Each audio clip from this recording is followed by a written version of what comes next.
tonight's planning commission meeting. We are going to start tonight's meeting with commissioners' reports.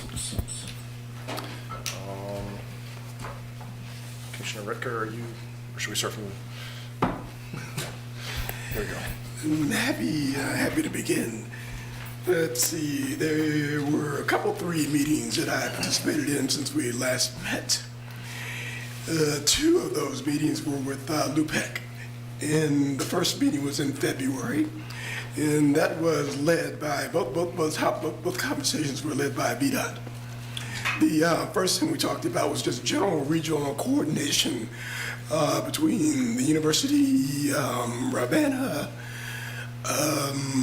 Albemarle, and the city and the planning district when it comes to any VDOT projects that are happening in the area.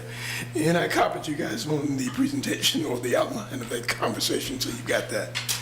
The second thing we talked about, again, at the February meeting was the county's affordable housing fund. And again, I won't go into detail because you guys have copies of that in your packets as well. I'm sorry, that was the March meeting. The second thing we talked about in the February meeting was an update from VDOT on the Fontaine project. And again, won't go into detail, it's all in your packets. Lots of good stuff happening there, so just take a look at it. Then in the March meeting, that's when we talked about the affordable housing fund. Again, not a lot new there, and it's all in your packet. And Ms. Brown gave us a preview of what she's going to be presenting later on tonight. The most interesting meeting was the BZA meeting, the Board of Zoning Appeals meeting that we had back in mid to late March. This was the applicant.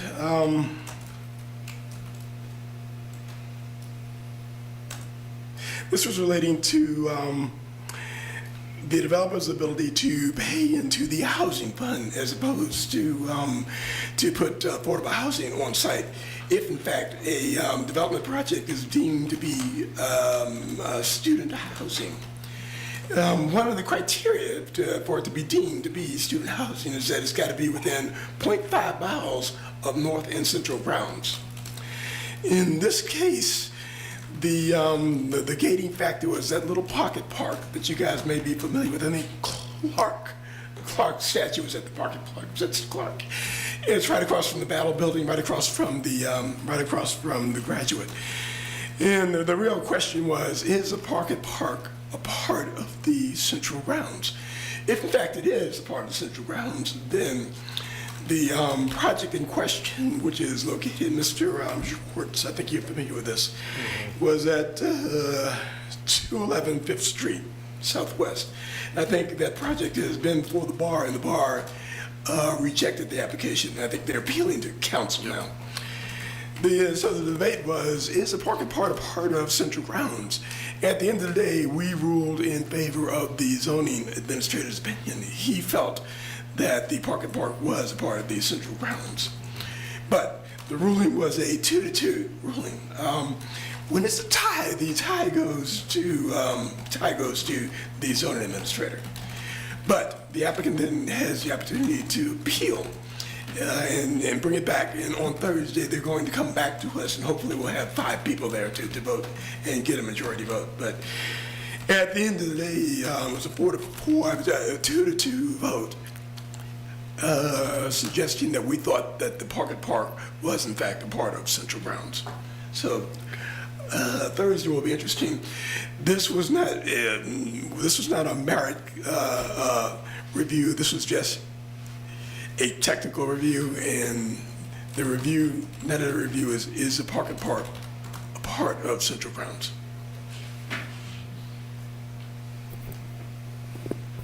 Actually, one question about that. Is that meeting, are those meetings recorded? Because I wanted to see it and I didn't find the video. Yeah, I believe it, Patrick. Those the audio for that meeting is on the website. And there also are recordings. If you would like, I can get those for you as well. Okay. We've had several people come in and get those get the copies of the audio recording. So it's on the website, and we can email those out, or we can come and can Okay. get those for you. Let me try and find it. I'll ask you if I can. Thank you. I'm not going to talk about CDBG because we're about to talk about it on our agenda, but I've been going to those meetings for the last month or so, and they've been very interesting. We'll talk about it soon. I've got one report. Went to the city neighborhood leaders meeting with the city manager's office on March 18th. There were several smaller discussions that happened, but there were three sort of main discussions that the public was having.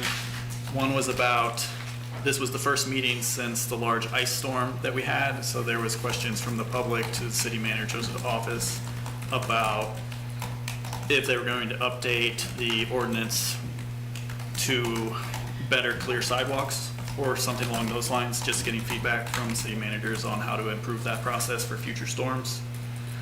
Then there was questions regarding the status of a project at 1011 East Jefferson Street that received a special use permit many years ago that has not started construction yet. So many neighbors in that area of the city were wondering what the status was and or if there was a way to potentially adjust the number of affordable housings that that project was providing. Then the third item of discussion was the police department was working to get the word out related to emergency response system that I think is an app on your phone that you can get better information quicker through that. And also that they're doing some neighborhood community policing related events, sort of like walking around the neighborhood, or I've seen them advertise like playing kickball or something like that, we're trying to get the word out to invite the public to. Have you heard from staff about the city council work session meetings? I heard from City Manager Sanders that there's a tentative schedule. Okay. But we haven't set when the first one will be. Okay. We received an email perhaps an hour ago on this topic. Ah. Yes, we are invited to the first meeting tomorrow. Okay. Lots of notice, right?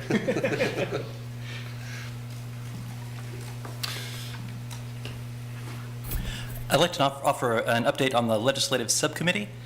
It has been a busy year. I have a spreadsheet. We asked for many things, and many things have been acted on in Richmond. We asked for mobile home resident purchase reform that turned into HB 375. That has just been approved by the governor. We asked for accessory dwelling units permitted statewide. That turned into SB 531. That has been approved by the governor. We asked for split rate taxation permission and were joined by 3 other localities. That turned into HB 282 and has been signed by the governor. We asked for greater tree canopy zoning powers. That turned into HB 549. That has been approved by the governor. We asked for a locality first right of refusal for expiring below market rate housing. That turned into HB 4. That was approved by the governor. We asked for legal standing reform for zoning litigation. That turned into HB 447 and has been continued to next year. We asked for support for nonprofit affordable housing development. That turned into actually several bills, but especially HB 1279, which the governor gave a recommendation for 13 changes, but is likely to pass, in my opinion. Wow, that's a lot. Great. All right. Thank you. Commissioner Yoder, yep, please. I have a report from the MPO Tech meeting that happened last week. So we reviewed a number of things on the agenda that I'm not going to mention, but I will mention that as part of the MPO's UPWP, which stands for Unified Planning Work Program, which is basically their annual budget and work program, they are going to be studying the possibility of establishing a regional bike ped counter program that would live with the MPO. And I think that would be very beneficial to the localities, to both the city and the county. And I think that's something to keep an eye on. And I hope that they move forward next year and actually set up a counts program.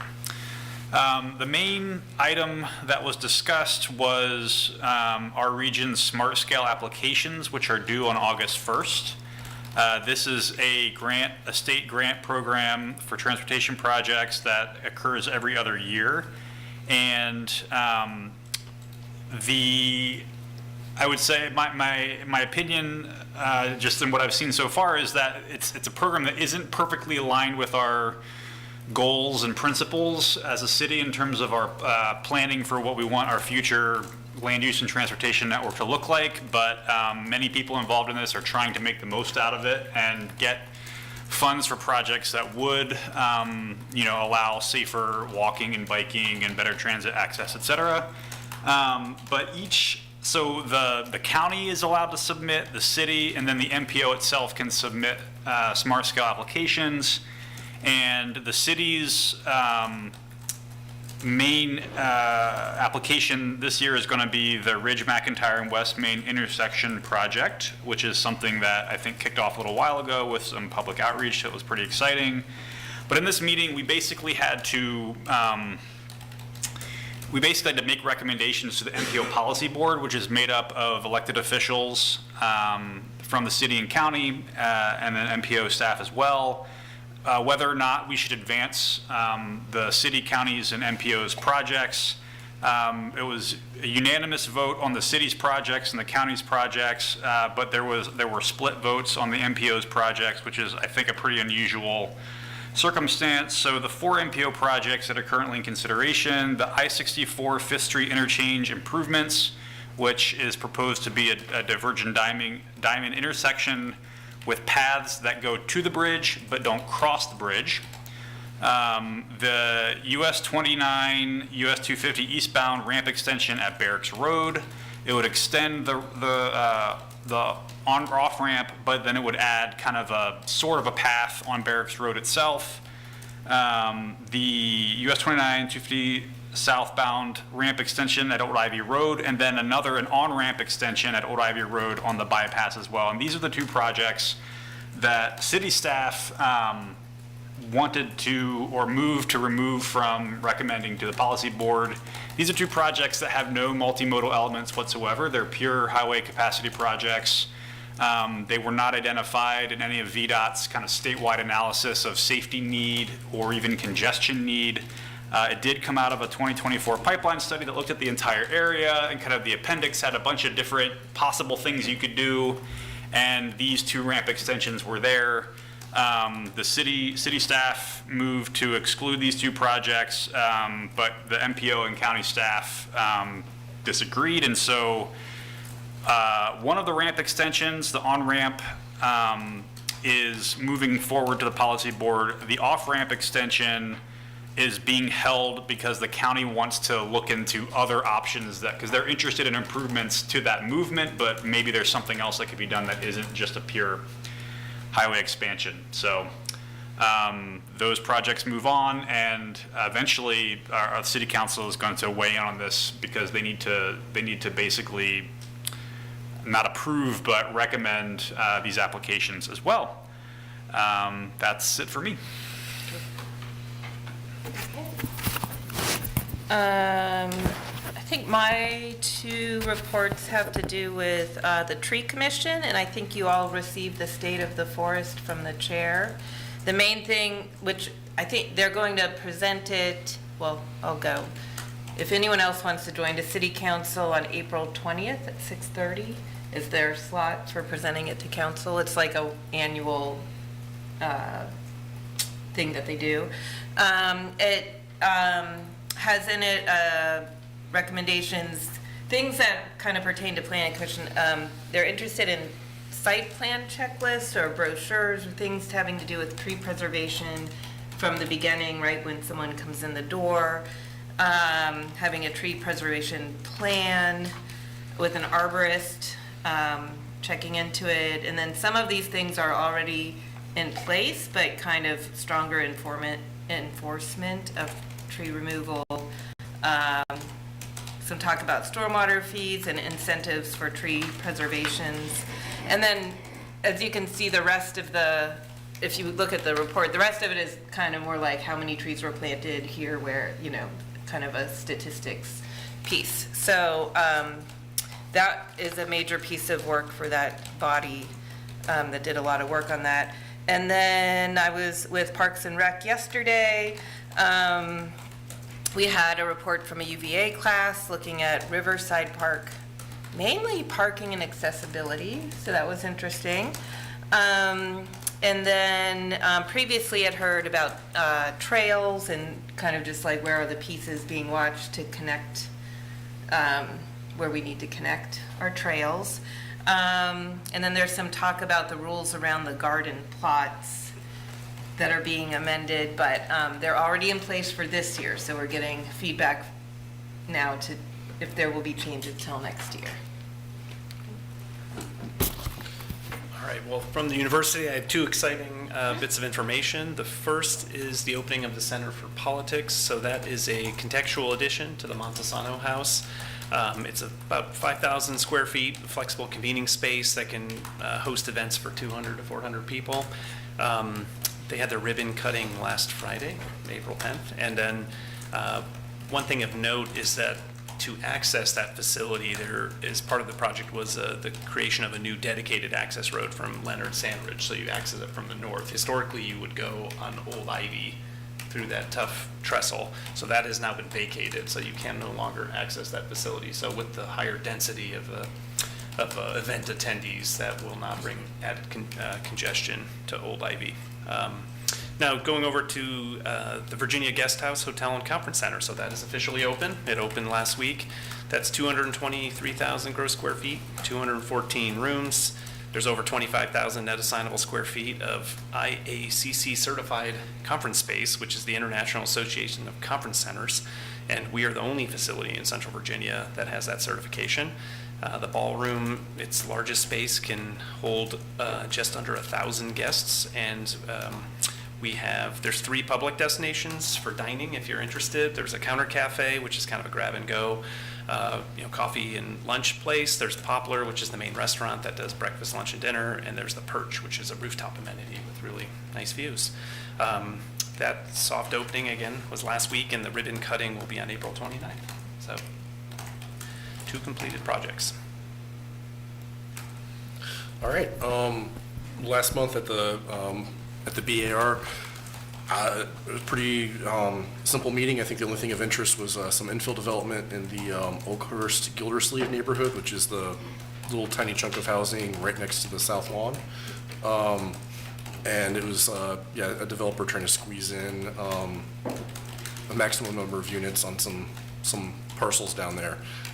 So we gave them some feedback. It was a preliminary discussion. They will be back for more later. And then we also had a just discussion about getting the mall ready for its 50th anniversary and the materiality for the mall crossings, which are now under construction. So, that was it. Does NDS have anything they want to report on? Yes, Chair. So a couple things to report on. One, we will not be having a work session on 28th. That had tentatively been scheduled for a small area plan discussion, but that is not ready yet, so we will not have that work session. At end of last month, the new development manual and the development review changes went into effect. These are all related to last year's 2025 development code amendments and process updates. So we put those those went into effect on the 23rd of March, and so we've been rolling through that. And on that note, I wanted to give an update on the 2026 code cleanup effort. We are moving forward with this year's cycle, and staff has begun preparing the items that will be included. The next major step will be the subcommittee kickoff meeting, which will take place in May. The date hasn't been determined yet, but we'll be sending an email to the subcommittee members looking at a few dates, so that will be kind of the kickoff. And at that meeting, we will be scoping out the 2026 cycle and moving forward from there. Okay. And I'll turn it over to the chair. To the A director. quick question about please come up, but about the rollout of the the zoning updates. Yes. Has there been any advertising or any? I haven't seen anything. So I'm going to go to Cadre in May to talk about the updates. Our website has been updated with all the new material, new applications. formats. So we've not had any formal outreach, but we have been talking about it for the last 6 months at our pre-application meetings with the development community. So we've been preparing the development community for this. Okay. May I ask, for the next year, are we looking at the tier 3? I guess what are the, I'm So- wondering, A, what is the subcommittee, who's on it, and, how deep are we getting into changes? Yeah, so the subcommittee is the chair and I believe Commissioner, I think it's Ross and myself, I think. yes, are going to be the subcommittee members. One of the key things that's going to happen at the kickoff meeting is kind of rebranding this. It's always been intended to be a cleanup of the code and just happening to catch larger issues to put in the tier 3. So one of the things we're going to be concentrating on this year is refocusing that kind of, that everyone understands that this yearly process is really about cleaning up the code and not going into policy issues. Because we deal with the code, we run into these policy issues, so we capture them so they can be placed on the larger work plan for the department, so long-range planning can address those. So that's going to be one of the scopes. So it probably will, I'm hoping maybe to go away from the tier and going to just calling it code cleanup or something that maybe doesn't, that better reflects what this project is. Probably a good idea. I think people have been waiting to say like, oh, when is the next level coming? But that's probably code cleanup versus code amendments or, some term for the longer, Yeah, we've the tried changes to, that'll take a little longer. and we tried to make clear each time we meet in the public that, yeah, we're collecting these, the tier 3, but the tier 3, they need a huge public engagement. So they have to be something on the work plan that involves our long-range planning team. But yes, we're working on doing a better job of communicating that. As far as the zoning updates that were just issued, because as a planning commissioner, I didn't know when that happened. Could you guys put it on the homepage of the website, of the city's website, or I know you guys every once in a while send out those press releases. I mean, just make it really obvious that people need to download a new zoning PDF. We'll definitely work with communications. We can see if we can get something out. Thank you. I just wanted to add a couple additional updates that I didn't share with Matt before the deadline. So just to add to what's already been shared, on the topic of the environmental policy and regulatory review, we will be coming to you, I believe it's next month, with a comprehensive update, but did want to share that we are moving forward with the release of a request for proposals to look specifically at our stormwater regulations. In October 2025, City Council appropriated $1.5 million for both the environmental review project and the mobility plan. So we anticipate allocating a portion of that for this environmental review for consultant services. And we will be looking to use that to update the city's stormwater management regulations and developing associated technical reports and toolkits. And the review team will include staff from multiple city departments to provide a cross-functional review and consider alignment with overall comprehensive plan goals. Also wanted to offer a staff update. Osea Kinlotan, our long-range planning manager, has been promoted. She is now the Assistant Director of Communications and Public Engagement, sitting within the manager's office, providing strategic direction and much-needed support, not just to NDS, but all departments, to support the city's goals and the council's priorities for enhanced, meaningful community engagement in everything we do. So very bittersweet, happy to see her in this role, but sad to see her leaving our nest. Let's see, one last, well, Ben Kobe completed a marathon this last weekend, so that's another little. Congratulations. It was the Charlottesville Marathon, and he's still standing, so that's great. And then last night, we had a planning pop-up at Carver Rec Center.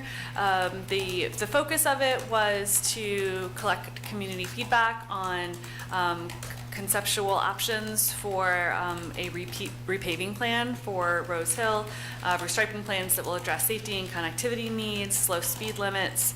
And it was a great turnout. I think 45 people came out, including some junior planners, planners in training. And there's also an opportunity to provide feedback online at Rose Hill, Connect Seaville, just Rose Hill restriping. So I think those are all of my, sorry, one more. I'm going to mention this later probably, but just in case I forget.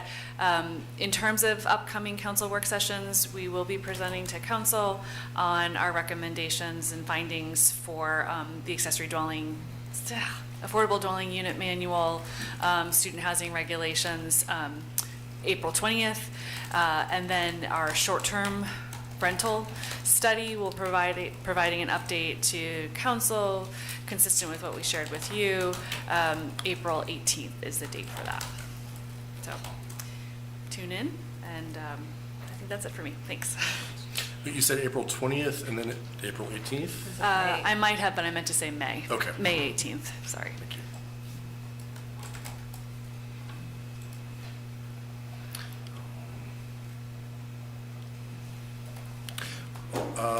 I think we just need to wait about 3 minutes and then we can start our public hearing. Unless anybody has anything else they want to add? Mr. Chair. Oh, matters from the public present. Yeah, that was, whoops. All right, so now is time for matters presented by the public, not on the formal agenda. So we do have a public hearing on the Community Development Block Grant and Home Investment Partnership Program. So now would not be a time to talk about that, but if you want to talk about either the special exception request at 408 Harris Road or the NDS manual on the in lieu fees and student housing study, now would be a time to talk about that or anything else you want to bring to us. Was that clear or confusing? Clear. Okay. Dannon, is there any, or do you mind moderating? Sure. Thank you. If there's any online speakers, they can raise their hand icon in Zoom and we can call on you. And any in-person speakers can come up to the dais.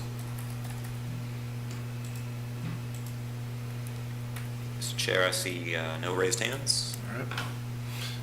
And no one from the audience? Great.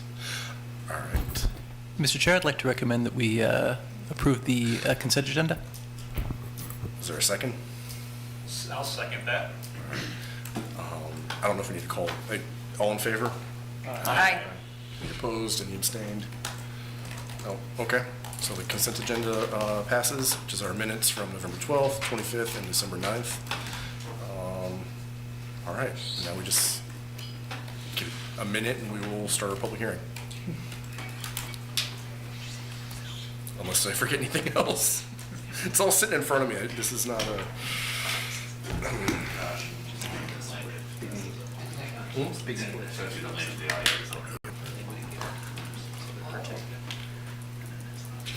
All right.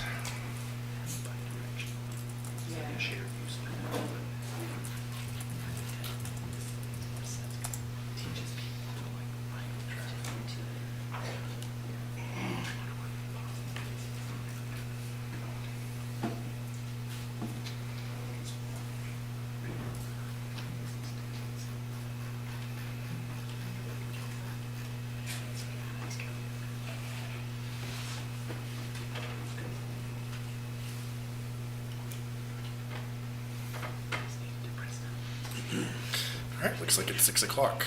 Mr. Warren, are you presenting?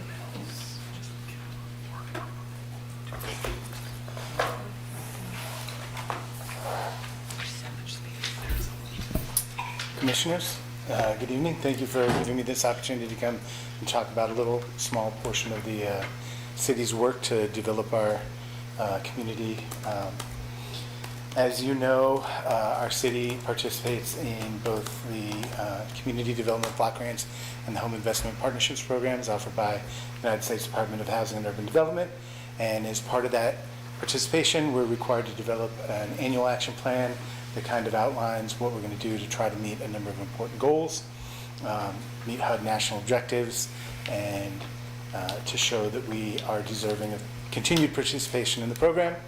As part of that, we come before Planning Commission, get some feedback, and hopefully at the end, you recommend that we can take this on to City Council for 2 public hearings. There's also another public hearing scheduled before the commissioners of the Thomas Jefferson Planning District Commission because TJPDC helps coordinate the home program. I can go a little bit into that if you'd like. The CDBG program, they're both entitlement programs. CDBG, we engage with HUD on our own. We qualify on our own. But because HUD recognizes that housing is, affordable housing specifically, is a much more challenging regional approach, they really try to encourage people to go into partnerships with our outlying areas.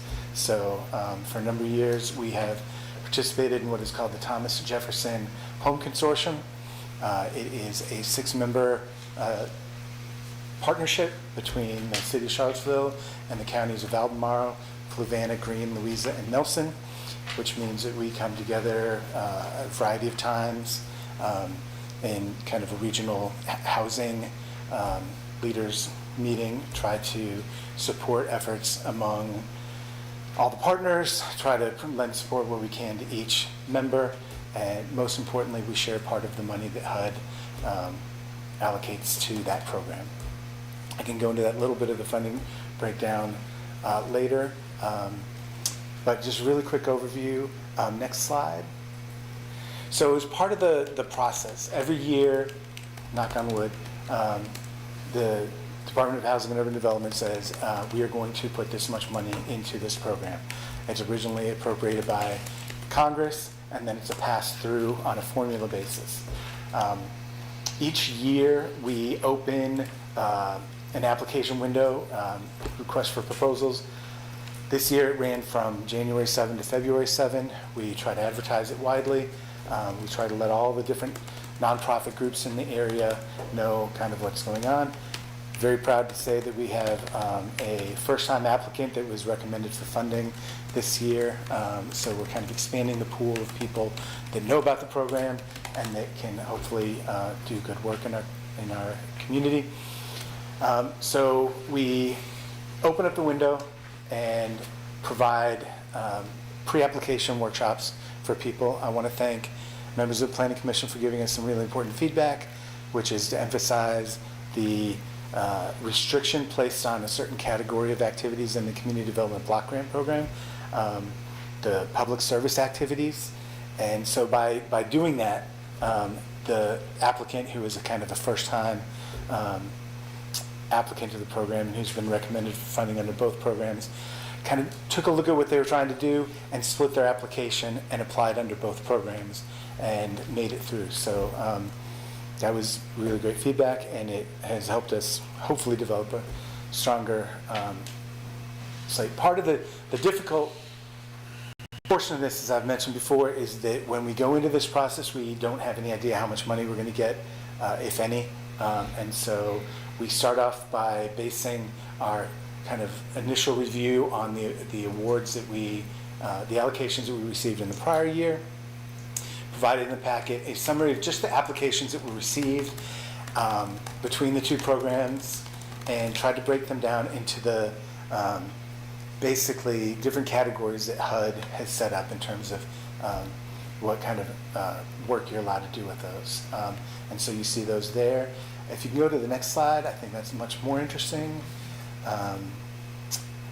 This one, I don't know if you can kind of like full screen it or zoom out, but as soon as we get those and I kind of break them down, I look at the requirements that HUD sets up. I try to break them down into different categories.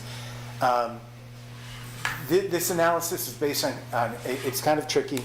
It's based on the current year applications that we received matched against our best estimate of what money we're going to get from HUD from the prior year. And so when we started reviewing the applications, we had big gaps in each of the categories, as you can see. And then the public service activities, basically, essentially, the red 153,182.20 says that the nonprofit partners in the community asked for that much more money than we thought we would have available to us. Now, if you go to the next slide, good piece of news is that we've been working as diligently as we can over the last couple of years to really stay in HUD's good graces.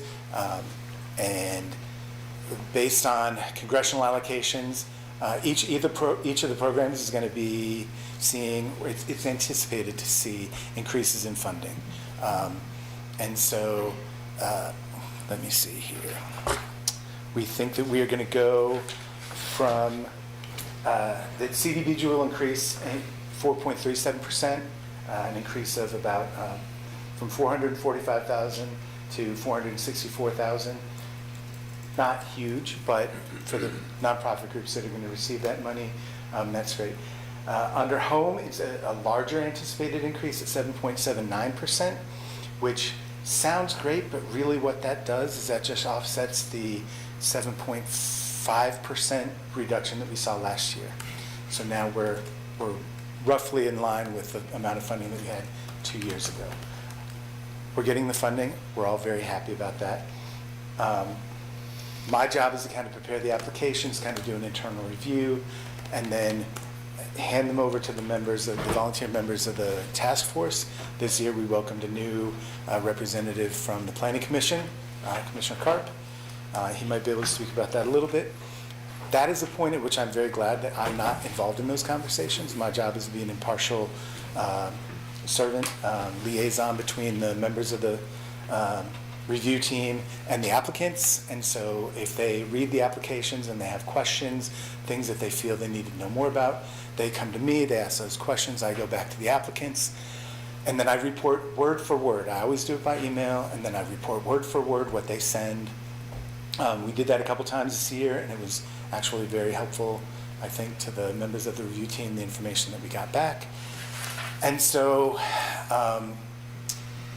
what you're seeing here is not actually the plan. The plan is a very large document. It is going to be made available on the Thomas Jefferson Planning District Commission webpage tomorrow, the draft plan. It's available for a 30-day period of public comment, meaning that any member of the public can go and take a look at that plan. We have links on the city's CDBG and home webpage, and as soon as it goes live, we're going to do one of the news alerts through communications. And so it's up there. They can read it. They can show up at any of the public hearings subsequent to this one and make any comments that they want. We receive all the comments. We incorporate them into the plan. There's a special section of the final plan. And then if all goes well, we get local approvals from City Council and TJPDC. We send it on to HUD. A lot of people say, oh, did HUD approve the plan? HUD. It's very interesting. Those of you who know federal regulations, they don't approve a plan. They just inform you that it met statutory guidelines. This year we met statutory guidelines, which then enabled us to receive this amount of funds, and hopefully with your help and input and that of the community, we will repeat that again. A couple things about the recommendations. You'll see that there's a preliminary funding recommendations right here, which is what the review team recommended based on what we knew at the time. And so in order to get these things kind of done, they have to make the recommendations. And so what you don't see on the spreadsheet is that it's calculated out to a very precise decimal point. And then when the official allocation award letter comes through from HUD, which it did on April 6th, I then kind of backwards math the percentage to the new numbers. And so what that does is it presents a dilemma for the members of the review team if we have an overage. And it presents basically two options. One is that you take the overage and you split it evenly among all the applications recommended for funding, or you kind of do an equal percentage or some other kind of complicated math to figure out that some applications might get more. Because we didn't have the allocation letter at the time, And the typical procedure, as far as I know, for all CDBG-funded localities, is just take any overage or decrease and apply it evenly among all the applications. What that means is that you'll see that some of the applicants are recommended to receive more than they had in their initial application, and others aren't. A great example of that would be the Arc of the Piedmont is looking to do some infrastructure improvements at their group home for adult persons with intellectual disabilities. They're getting more than what they asked for, but that's only because the final allocation from HUD came in higher. And that with that 4.37% increase, it took them over. If you can scroll down a little bit, like the affordable housing applications, each one of those saw that same 4.37% application, the LEAP and the AHIP applications, but it takes them nowhere near what they asked for in their applications because the amount that they asked for was so large. So I know that there are going to be some questions that will come up at some point about why did some people get more than what they asked for. It's only because it's a good problem to have. The allocation letter came in with higher numbers. Based on the feedback that we get here tonight and any of the feedback received from the public, then we take these before City Council, they approve, and then my job is to create funding agreements and scope of work agreements and hopefully bring good things out into our community. If you can go to the next slide, please. I'm trying to learn. My first packet, I think, was very long.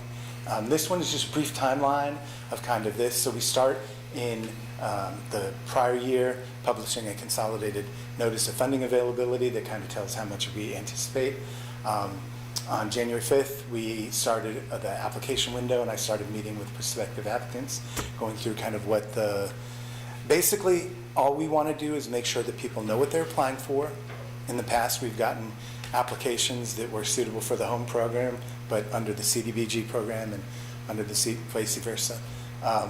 And that they know if what they're trying to ask for will meet HUD requirements. The last thing we want is for people out there trying to do good things in the community to waste their time and energy applying for something that the requirements for the program won't allow us to fund in the first place, and we've had those in the past. The CDBG Home Task Force met a variety of times.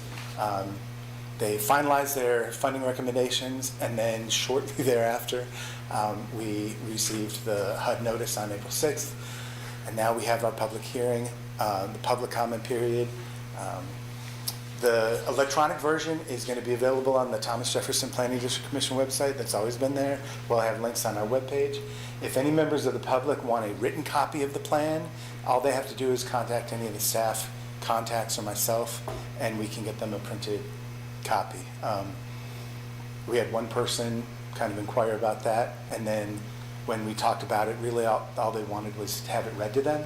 So we talked about how to have their computer read the PDF, and we structured the PDFs to be accessible, and they were very happy with that. So we didn't have to give a printed copy. And then all of this is trying to gear up to get money into nonprofits' hands so that they can start on July 1 with their good works. If we can go to the last slide. And so this is basically a summary of what we're trying to do and give an estimate of how many people or organizations will be assisted. You'll see these odd codes, 18C Micro Enterprise Assistance. Basically, that's a HUD category that designates that kind of work as an eligible activity, and then it outlines all of the requirements that we and the subrecipients have to follow. We have adult literacy that we've done before, accessibility and infrastructure improvements for the Arc of the Piedmont's group home, which we funded in the past for a different purpose.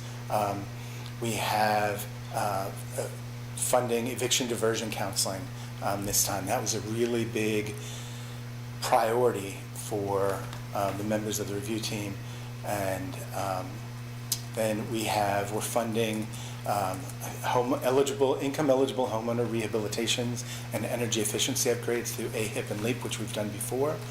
But the new applicant is a group called Building Goodness Foundation, and they've done interesting work internationally and locally, and now we're trying to use their participation in this program to create what could be a very impactful partnership among some of the existing organizations that we funded, meaning that they can go do certain kind of rehabilitations for homeowners that LEAP and AHIP don't do.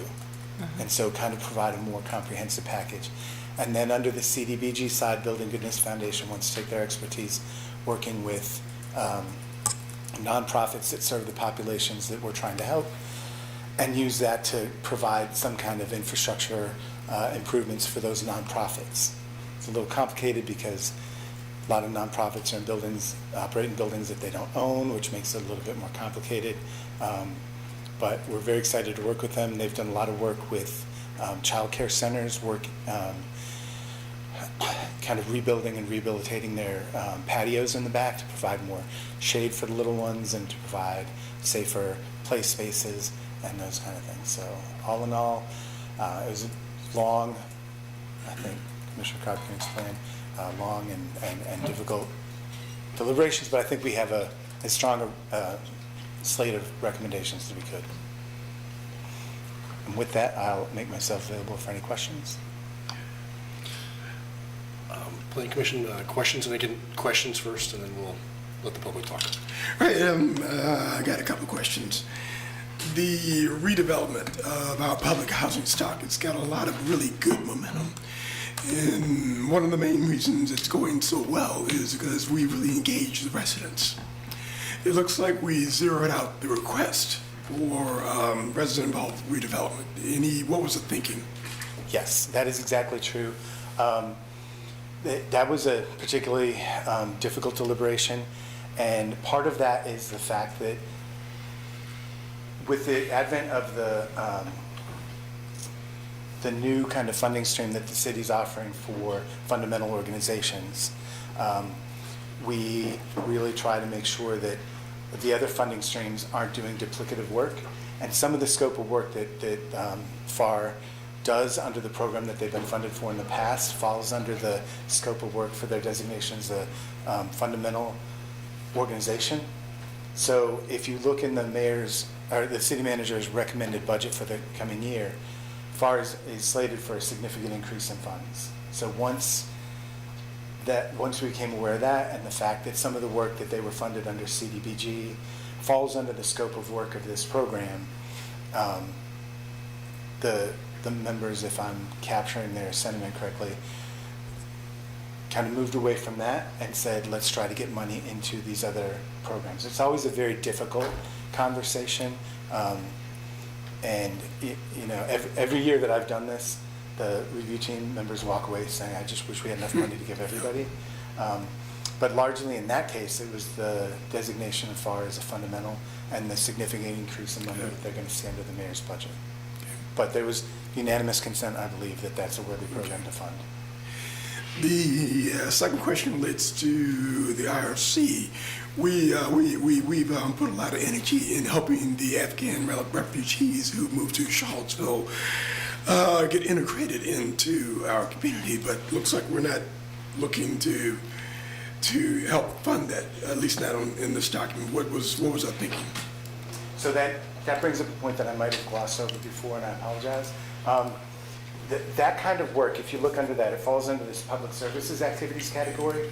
And what I meant to say, but I did not, I don't think, that is a category of funds for which we get the largest number of applications and the greatest financial ask. It's also the most severely constrained by HUD, and its locality is limited to no more than 15% of their annual allocation to dedicate to those programs. So it's the smallest pot of money that we have available to award to funds. And basically what that came down to, I think, among a number of other considerations, is that they would have loved to have funded IRC. We funded them in the past. We would have loved to do it again. the scope of work that they're proposing to do is similar in a lot of ways to work that's being done by other groups, other organizations, and including the Literacy Volunteers of Charlottesville and Albemarle, who works with some of the same population. And the idea that with not a lot of money to allocate, I think we were limited to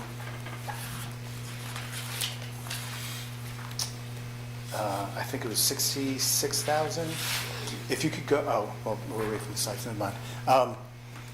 But the IRC is connected to a larger national and international organization, and Literacy Volunteers is a local organization. And so one of the considerations was trying to use what little money we have to support a local organization.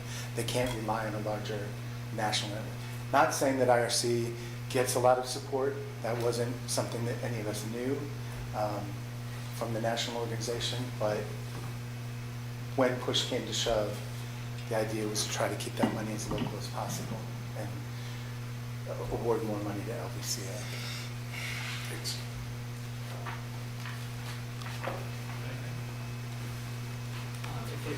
I'd be able to answer other questions about process, but my things are probably any items here. Sure. Can you go back to the recommendation allocation slide, please, Patrick? Yeah, that one. The programmatic funding and set-asides, can you just inform us what that means? So that's a great question. Basically, those are just a broad category of activities. So planning and admin is set aside of funds to pay for the coordination of the program, salaries, in some part my salary. The city covers part of my salary. Public services cap is a programmatic. That's just that small category of funds within the larger allocation that is limited to those, the IRC, LVCA activities. City Council has traditionally established some priorities for public facilities improvements and economic development. When I started, the sheets that I was inherited had these numbers on there. I believe, I guess, I don't know for certain, that at some point they were a percentage of the total allocation, but I was never able to find anything like that. So I just kind of was recommended to carry forward those numbers. But those come out of the CDBG allocation. And then that last category, the home program local match, is basically a requirement that has for every dollar that they give you for affordable housing activities under the home program, localities are required to spend 25 cents. For a long time, the city appropriated local funds into a special category to support these activities. One of the things that my parents said is I don't always listen as well as I should, but in this case I did. My colleague over at Thomas Jefferson Planning District Commission knows more about home funding and activities than I believe anybody in the 6-member consortium. Her name's Lori Jean Salim. And what she found, she and I both started about the same time, was that we don't have to appropriate local funds specifically for these activities because HUD already allows us to count all of the affordable housing activities that a locality engages in anyway, which, as you know, City Council's been pledging 10 million or more a year.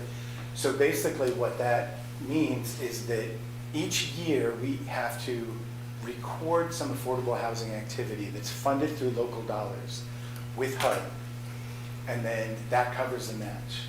And so we do that on behalf of the entire consortium, so none of the other members who have much smaller budgets to work with. We, as part of being the lead agency in the consortium, we cover that for them. But we do that through the normal course of activities of the Charlottesville Affordable Housing Fund. And so what my colleague found out is that we report those to HUD, so $10 million worth of activity, any of that could, and then they allow us to bank up those over years. So we have a credit with HUD on the affordable housing match side of a couple $1 million that could carry us for quite some time. But because the Affordable Housing Fund is so active, every year we just find the council resolution that supported that activity. We send that on to HUD along with the plan, and it kind of covers that credit. So those aren't additional funds. Those are just kind of a way to break it down. And on a memo that was generated years ago, it said programmatic funds, and I just carried it over. So those sort of earmarked funds from the larger Yeah, bucket. it doesn't add to the total amount we have available, it just kind of breaks down, So one of the things that you see in the packet is that we typically recommend priorities to council, and so I have a draft somewhere in the packet of what that priorities memo would look like. Trying to foster a conversation so that we're not just passing the same recommendations on. If the community wants to recommend changes and council wants to adopt them. I also left that number blank because if those are still important priorities, then we should give some thought as to how we come up with a number for it, not just carry the same number for it. Is it a percentage breakdown, like a 5% of however much money we get? Or that's all to be dealt with in the future. So, great question. Sure, thank you. The different colors here, the amount split between the different colors, not necessarily within the colors, is that decided by task force or is that programmatic? Is the question about the amounts under the recommendations? So like the purple is a subtotal of 60,000. Oh, yes. Is that 60,000 determined or is it provided by the task force? That's provided, that's based on the task force. Okay. And on the spreadsheet, that's basically, so I give them a blank version of the spreadsheet with just kind of the programmatic breakdowns. And I lock it all down, and then they can plug in the numbers anywhere. And then there's some hidden fields off to the side that shows kind of adds up each category. So that if they had put 24,000 for CIC, that number would have automatically gone up by whatever that difference. So it's just an auto calculation Gotcha. Of whatever their recommendations are. And then my last question here is about the unallocated line of Yes. 55,000. Oh, that's a great question. And I knew that was going to come up. It's a great question.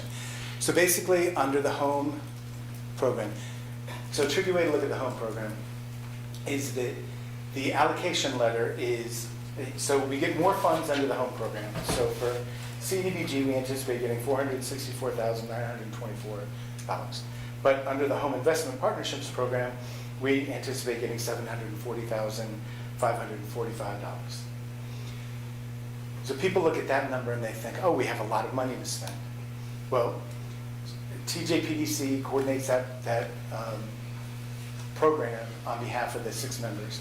So there's a 10% set aside for their planning and admin costs. Then there is a set aside from that to go to a larger award that rotates among the 6 members each year. It's called a CHODO. We can go into that later. And then whatever's remaining is divided equally among the 6 members of the consortium. So our local share is what those are always referred to as, is I think 17.5% of the total. I can't remember the breakdown off the top of my head. But so basically, that $92,568.21 is going to be what we anticipate our local share to be. We only received 2 applications under the home program this year. One was from Building Goodness Foundation, and the other one was from CRHA. CRHA recently acquired a property, and it needs significant rehabilitation work. They indicated in their application that so the request was for $150,000 under the home program. And they indicated that we always ask them, what will happen if we can't fund you at 100% of what you're asking for? And in that they said, we would have to go back to kind of square one and try to do a lot of local fundraising for whatever the gap funding needed to meet that $150,000. And they'd have to start from scratch. And so because HUD has timeliness requirements, they recommended Building Goodness to be funded at 100% of their ask. And then that went up a little bit because of the 7.79% increase. And whatever was left over is that unallocated fund. Now, the task force would have liked to, if I'm capturing their deliberations correctly, awarded that to CRHA in this round, because we've seen the property, I went by and took a look at it, we know it needs work, and it could potentially offer people at the below 50% of the average median income scale, 8 individuals, some entry housing.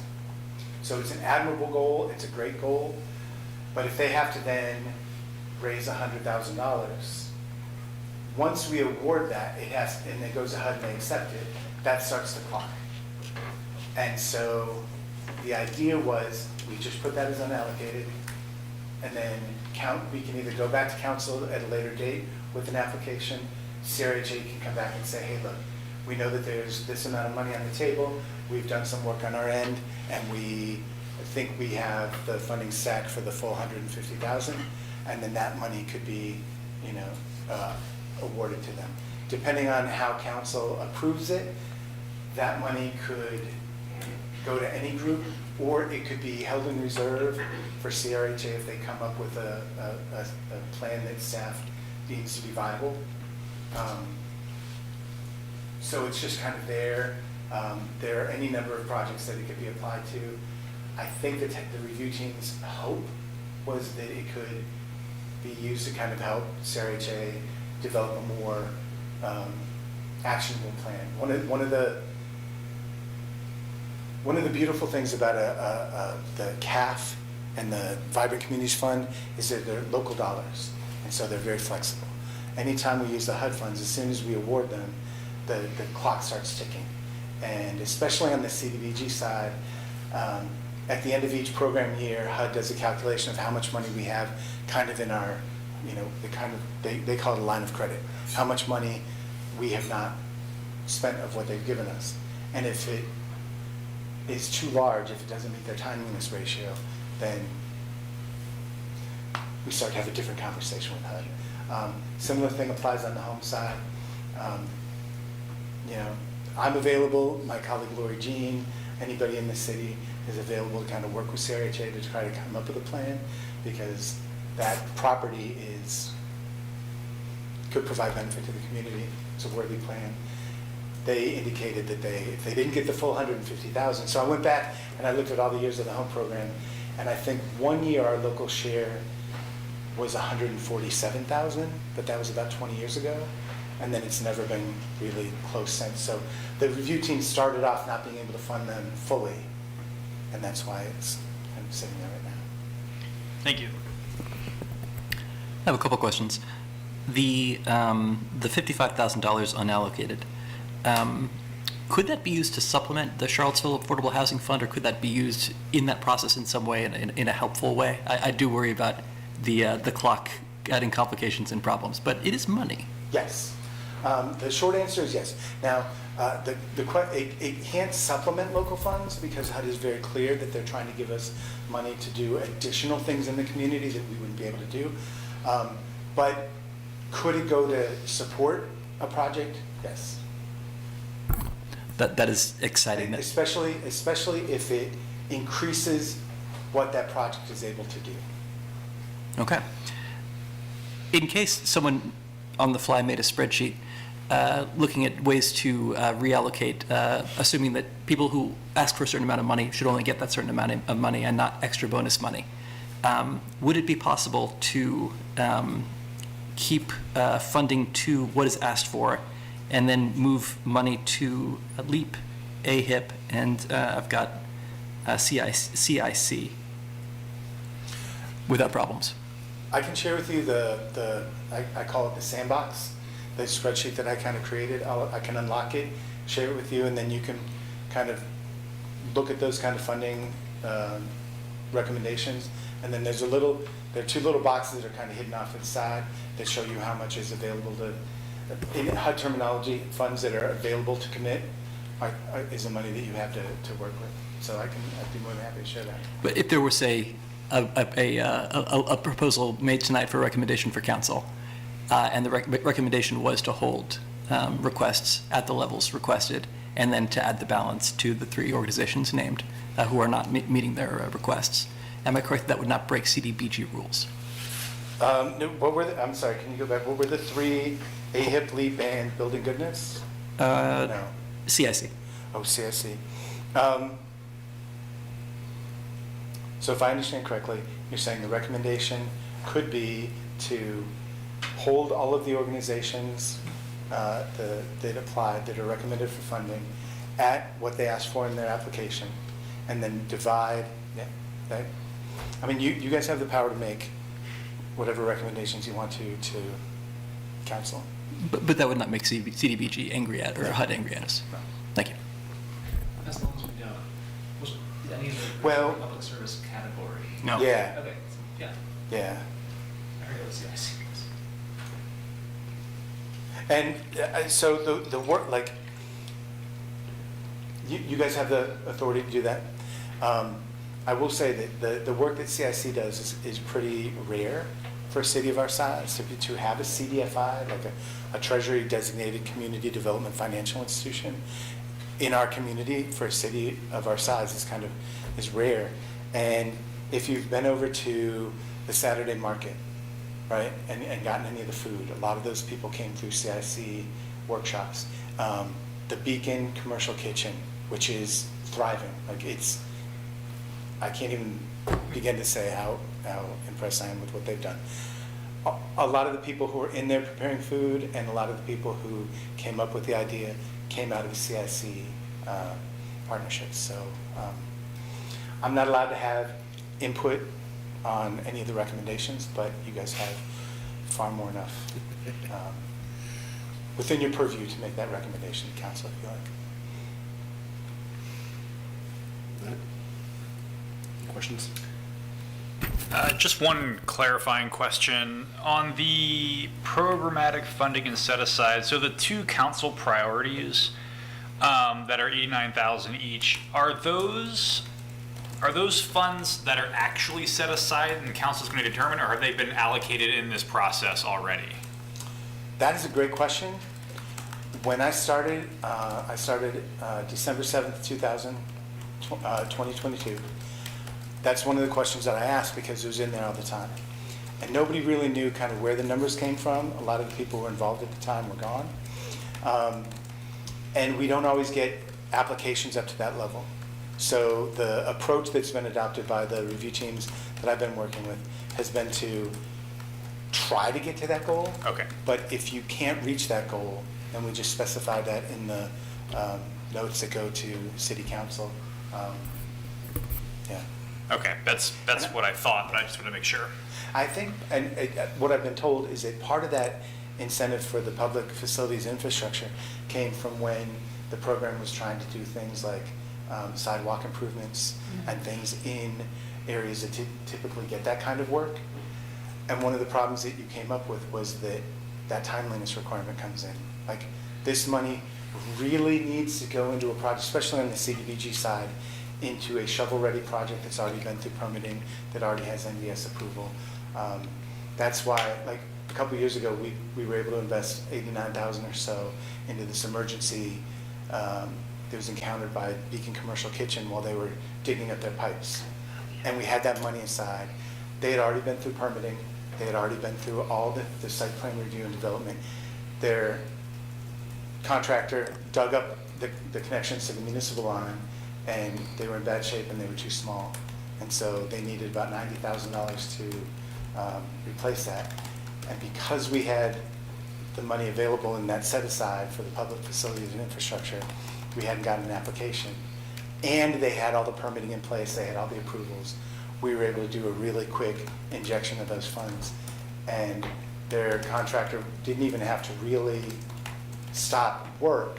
They just stopped work on excavating out the water, sewer, and electrical conduits, did some work on the inside of the building, and then when the money came through, was able to switch around, and it was pretty seamless. So, yeah. Questions? I don't think so. Commissioner Joy? As UVA's non-voting member of the panel, I just wanted to say I don't have any questions, but I appreciate all the hard work and the commitment to supporting the community. Oh, thank you. Quick question to kind of tag on to what Commissioner Sol Yates was asking about. So the committee's what they ended up doing was spreading the money equally, even if you're going over a requested amount. Yes. Was there a reason they chose to do that versus leaving them, not adding money to people who've already gotten everything asked for? Well, there was deliberation of kind of the two options, which was to take any potential overage and then allocate that in a different way, or to just go with a uniform increase. And it was basically because we really had no idea when, like the HUD notice typically is supposed to come around January, February, early March. Last year, I think it came out end of May. And so basically just looking at the calendar, trying to get things in place so we can get the plan to HUD before, and then get the funding agreements and the scope of works in line before the July 1 start of the new program year. It was just because we had no idea when the letter would come. And as soon as we had our final meeting and they voted thumbs up or thumbs down, we went back, had a weekend, and then the letter came in. So. Okay. It was basically without knowing the final answer, the easiest. And this timeline happens every year, right? It's always kind of comes late? Or is this just a federal government new thing? There's a statutory requirement that they have the allocations published by April 4th. Okay. I will say that. In the Code of Federal Regulations, it says that, so. But then in terms of the guidance, they usually have dates that they set for when they want to plan from a city like ours. That memo has not been published this year. It's usually published, it's the first or second memo that HUD publishes each year. That hasn't come out this year. So we default to the statutory absolute deadline, which is August 16th, I believe. But we're trying to go earlier in order to get funding recommendations. So we go before Council May 4, Planning District Commission May 7, and then the final vote on May 18. I mean, it makes sense. I see you've got the July 1st, and you got to work backwards from that. So, I mean, I get it. I was curious how that, okay. That's all, I think that's all of our questions. Do we have any public? Anyone here want to ask a question? Do we have anyone online? Anyone online who'd like to comment, they can raise the hand icon in Zoom. Mr. Chair, I see no raised hands. Okay, well, I guess that's the end of our public hearing. So, comments from the commission. Can I start with Commissioner Mitchell again? I'm happy to make a motion if you like. I think so. Are there, anybody have any comments? Let's go for a motion. All right, I move that we recommend that council accept the draft one-year annual action plan for program year 26-27 and the associated draft funding recommendations as presented here tonight. Is there a second? Second. All right. Mr. O'Connell, can you call a vote for us? May I comment on that? Yes. The only wording changes that I would like to see would be that we recommend that funds for Arc of the Piedmont Haven Day Shelter and BGF Seaville builds be held at the amounts asked for, and the balance be split between CIC, LEAP, and AHIP. And I will not accept that as a friendly amendment. Understood. Thank you, sir. For the logistical reasons that staff has pointed out and that the folks who deliberated on this earlier, I think would just be more difficult than it needs to be to manage it that way. All right, so I guess the motion still stands, second still stands, so yeah, can we call a vote? Commissioner Sully Yates. Pass. Commissioner Harness. Yes. Commissioner Karp. Yes. Commissioner Yoder. Yes. Commissioner Rutger. Yes. Commissioner Mitchell. Yes. Chairman Schwartz. Yes. Quick question. Does pass mean yes, no, or abstain? Abstain. Okay. All right, next item. Thank you. Yeah, thank you. Thanks. Find it in here, is the, we have a special exception permit for 408 Harris Road. Yes. So I'll just briefly introduce this. This is a special exception on amenity space for 408 Harris Road. I believe I have a few slides prepared.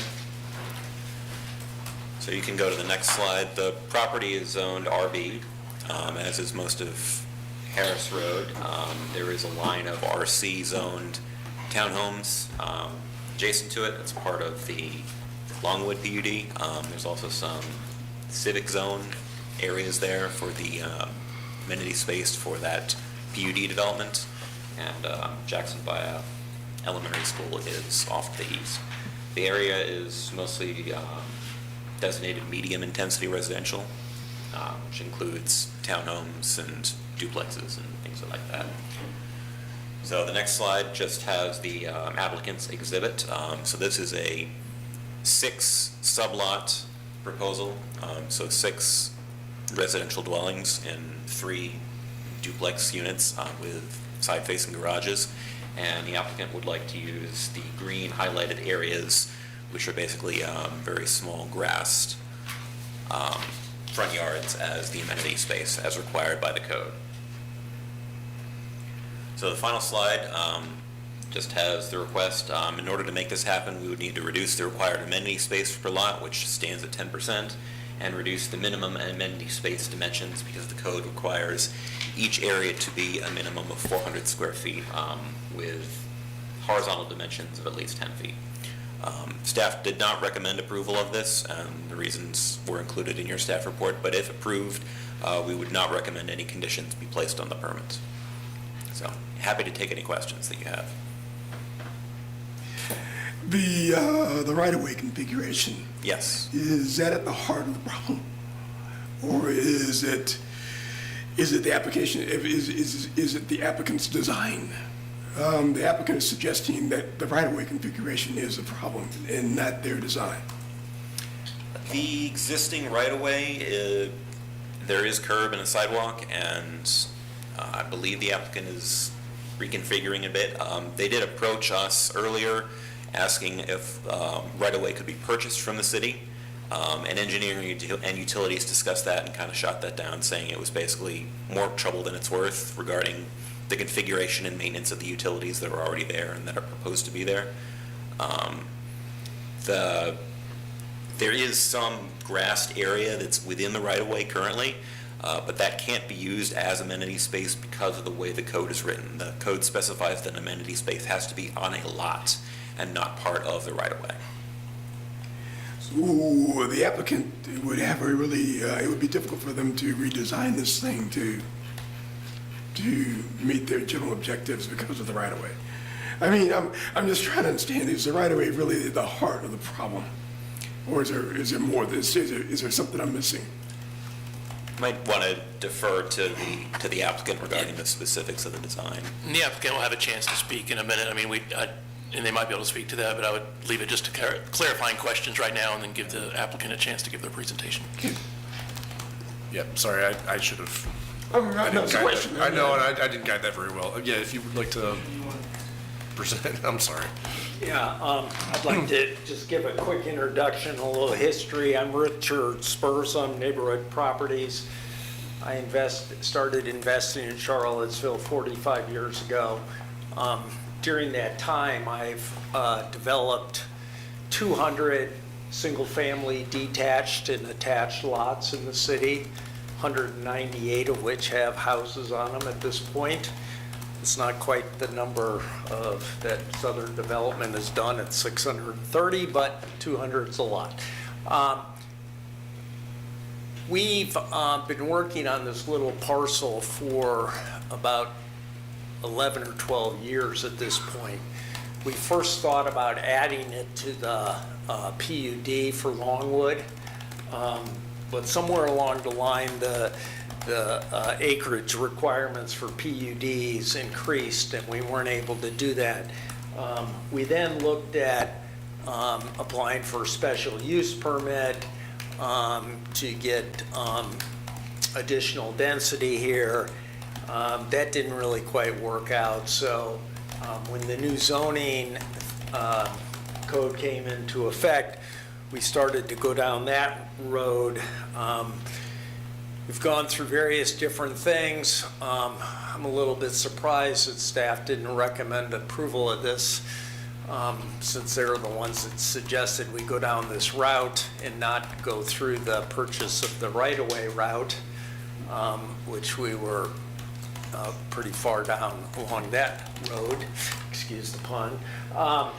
But any case, you know, as you all know, there's been very few projects and no significant projects approved under the new zoning code.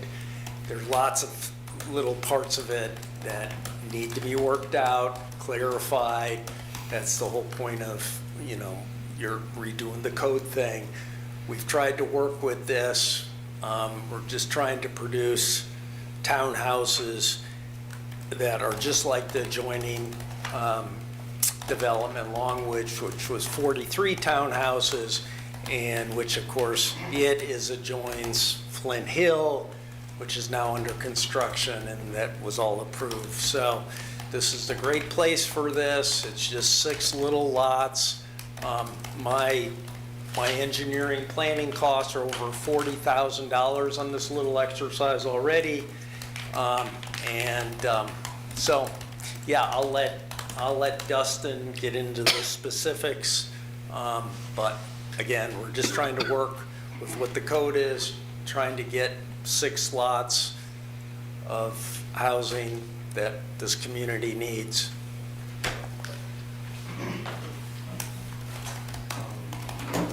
Good evening, Commissioners. My name is Dustin Green. I'm the design engineer for this site plan. I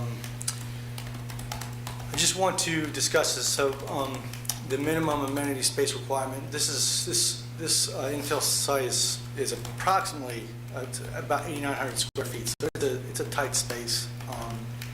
The 10% amenity requirements, you know, puts us north of 800 square feet. The space is available. That's why we try to approach this city in purchasing the right-of-way. Usually that's done within a foot of the back of the proposed sidewalk. Sometimes there's access easements that are requested by the city in order to maintain those in perpetuity. The 400 square foot space and the 10-foot minimum width are available if we were to use that area from the back of the sidewalk onto the property. So we're trying to balance the sublot requirements for density along with the amenity space requirements, and we feel like that the special exception is basically made for these kind of situations, and especially, you know, the new zoning ordinance doesn't always think about some of these more difficult properties that have these tight spaces. Happy to. Can you bring up the site plan that has the Exhibit A and Exhibit B plan? Just so I'm sure what you're... Let me see. So this is the Exhibit A, which shows. So that's the smaller. Yeah, so the smaller shows that the square footage, the minimum square footage of 400 feet is not met in any one of those instances, and the 10-foot width is not met. If we were able to use the area behind the sidewalk, then we would meet the 10%, the 400 square foot, and the 10-foot width. And the whole idea is, you know, in the ultimate, you know, people are going to use those spaces. And that's kind of the intent of the amenity space requirements. It's just really a matter of who owns that area. We wanted to purchase it, but this is kind of the direction we were tasked to take. And what's going on between the buildings, the 3 buildings? In that hatched area? Yeah, those are the shared driveways going into the garage spaces. Wait a minute.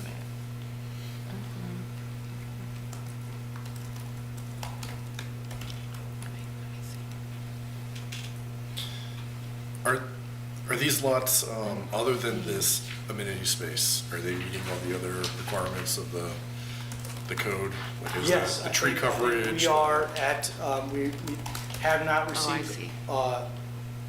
we have not Okay. gotten all technical comments resolved, but we're very close. Okay, so basically the tree coverage, the maximum building area, the front edge building width, all that stuff is already, it's just this, as far as you know, it's just Yeah, there this, was a streetscape variance requested because there is a storm sewer uniquely in the sidewalk, and having a green space would not allow us to put trees there. So that was that was gonna be another of my questions. reasonable. Oh, that's unfortunate. Yeah. Along the entire sidewalk? Yeah, so I think the idea is for this Streets That Work initiative is that they wanted to have some green space in between Yeah. the sidewalk and the edge of the back of the curb. In this case, the storm sewer you see at the corner of Longwood, just after the curb return, it follows the sidewalk. So we wouldn't be able to plant trees in the sidewalk anyway, so the green space is kind of allowed to be in behind. Shoot. Oh, I wonder who designed that in the past. Okay, that's, that answers that question. That's unfortunate.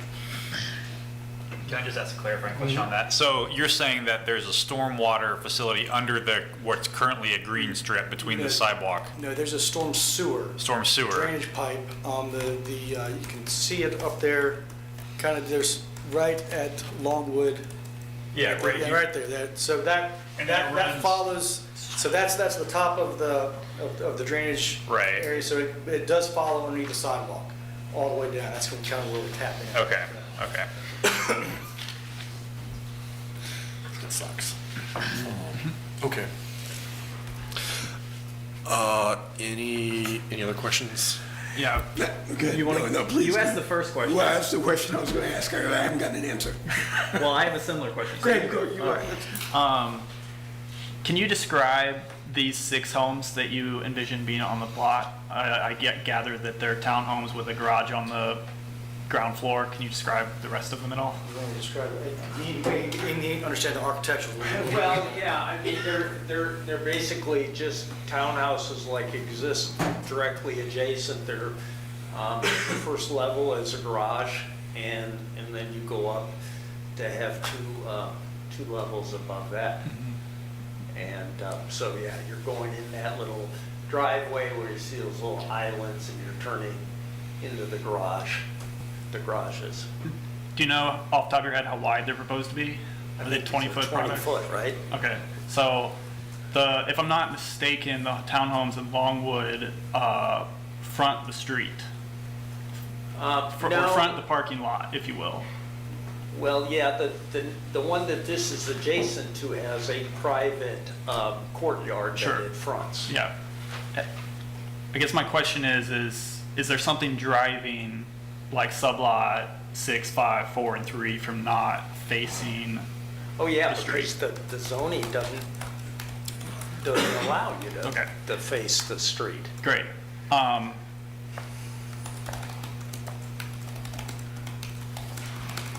Okay. All right, let me just net it out. You are asking for the special exception because there's a hardship. And the hardship is a result of the right-of-way configuration. Is that, I'm just trying to net this thing out. Yeah, I mean, you see that the right-of-way, I mean, the curb and everything is well into the right-of-way. I mean, we could acquire this right-of-way, but we are. Well, you're not going, okay. It's more complicated to try to get the city to I just sell want it. to make certain we understand the net of the problem. And the net of the problem Yeah, I mean, this is- thing cannot be developed if we don't get this Right. exception. We've been through every other part of this and resolved a zillion other little issues. And yeah, I mean, there was a plan initially back to you where you had 2 townhouses fronting on Harris, and then you had 4 townhouses fronting on Longwood, and that's not allowed now with the sublot sort of stuff. I'd like to add that, I mean, it's a good idea for the city of Charlottesville to keep your right-of-way for future infrastructure. That makes sense. But on a cul-de-sac road that is lined up to floodplains, creek, and the city border, you know, it doesn't make as much sense. I mean, we all know that the right-of-ways in the city are much wider than the roads that are actually built in most places. Mr. Chair, may I ask a question from staff?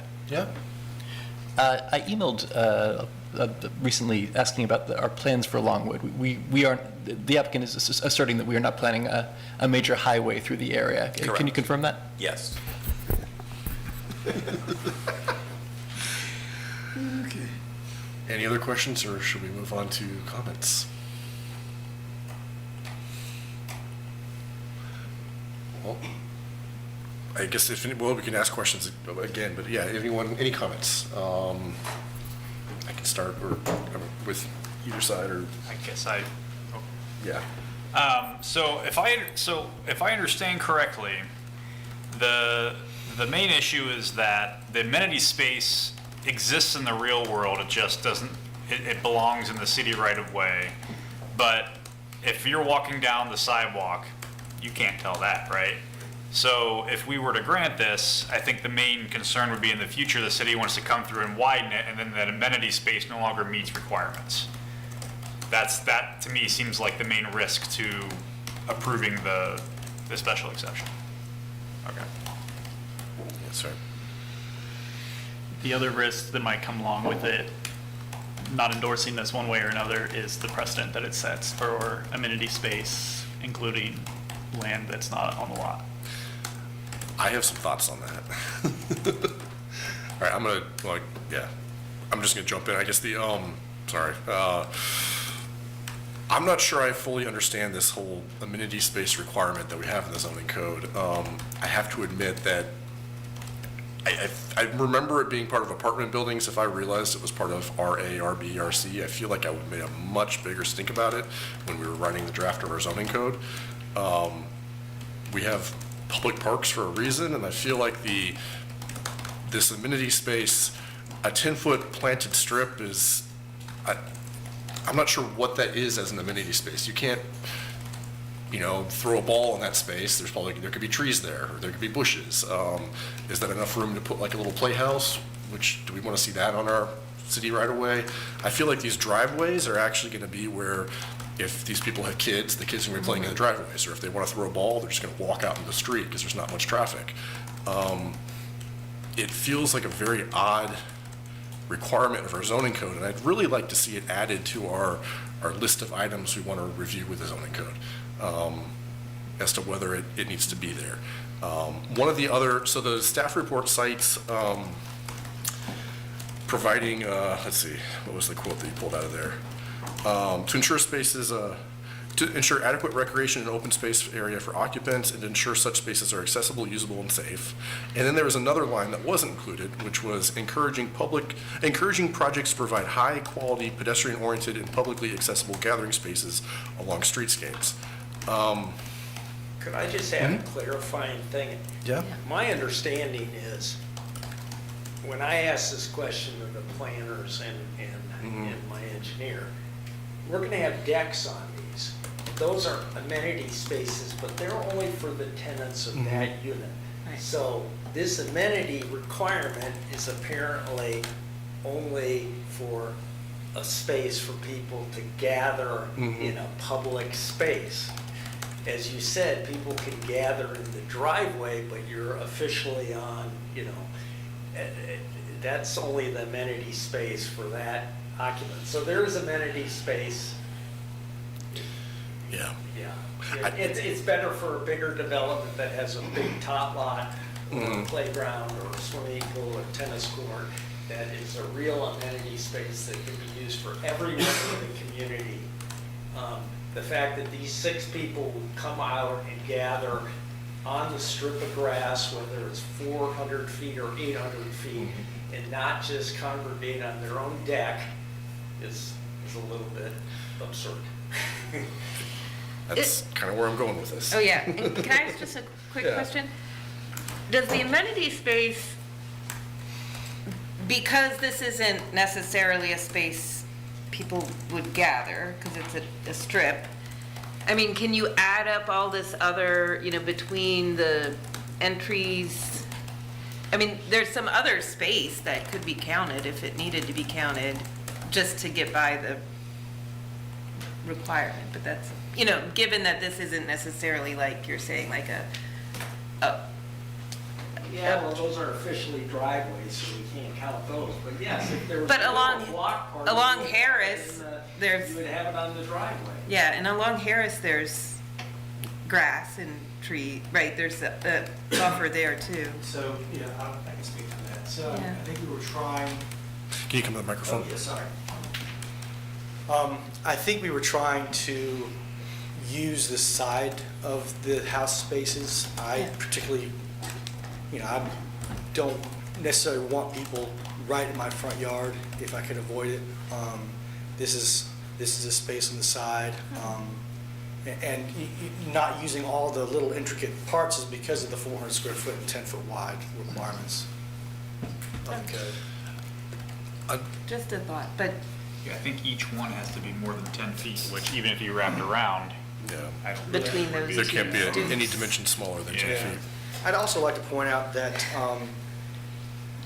if we were to have the special exception reduction, we're still at, I think, at 80% of the total, with 10% space, and we don't meet that width, but, we're close. Yep. And just to tie this to, like, it's probably bad planning to say, well, we're going to approve this because we don't like that section of the zoning code, although I really want to do that. I do think it's worthy of an exception because it is that, the staff's graphic that showed adjacent green spaces, there are some large green spaces adjacent to this. There's also a school directly There's a across whole the street school that is a playground.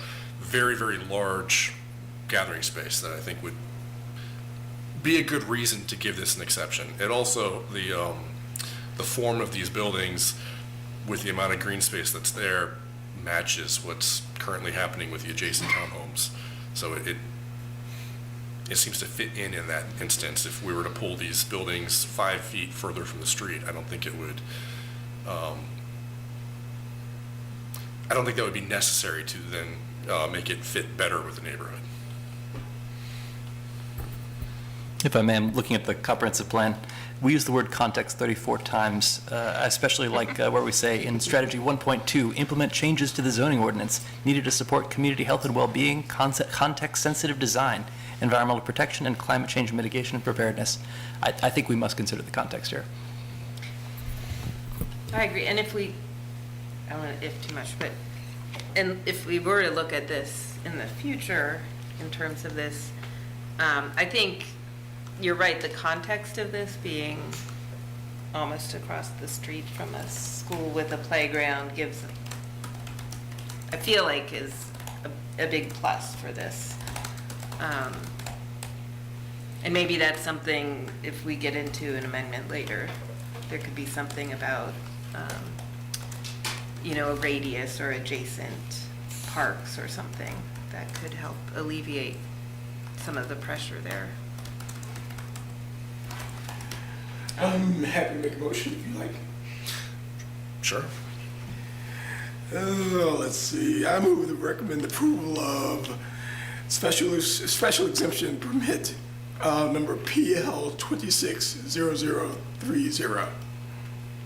Second. Mr. Connell, can you call a vote, please? All right. Commissioner Soliates? Aye. Commissioner Harness? Yes. Commissioner Karp? Yes. Commissioner Yoder? Yes. Commissioner Rooker? Yes. Commissioner Mitchell? Yep. Chairman Schwartz? Yes.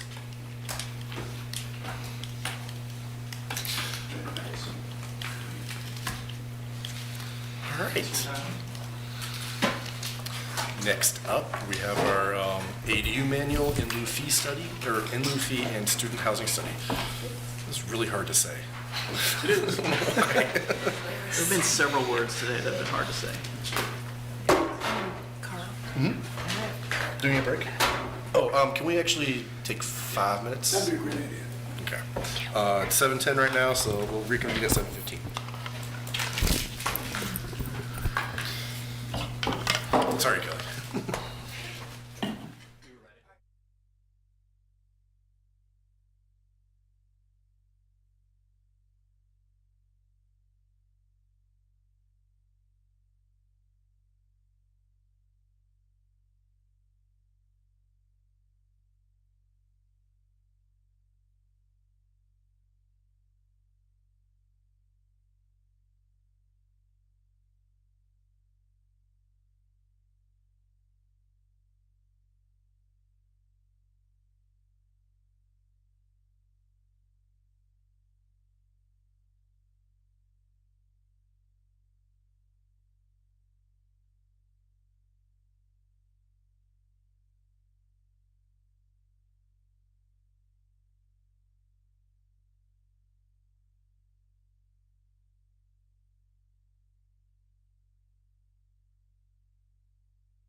Brown, Director of Neighborhood Development Services, and I'm here tonight to present on our review of the Affordable Dwelling Unit Monitoring Procedures Manual, affectionately referred to as the ADU Manual, which must be updated on an annual basis.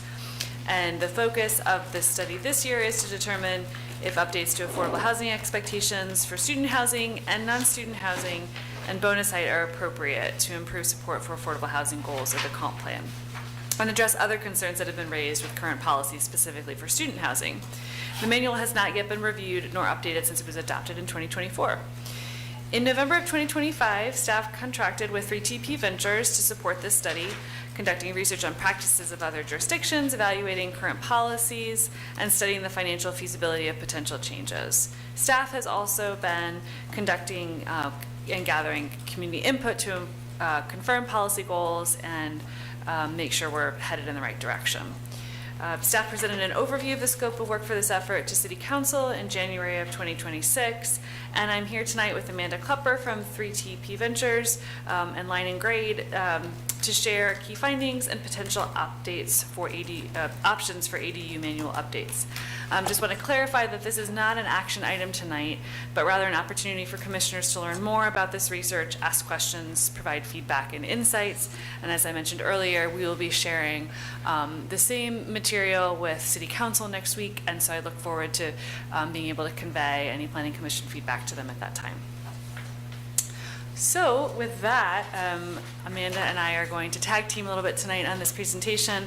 I'll provide an overview and some background information, and then turn it over to her to dive into some of the details of the study.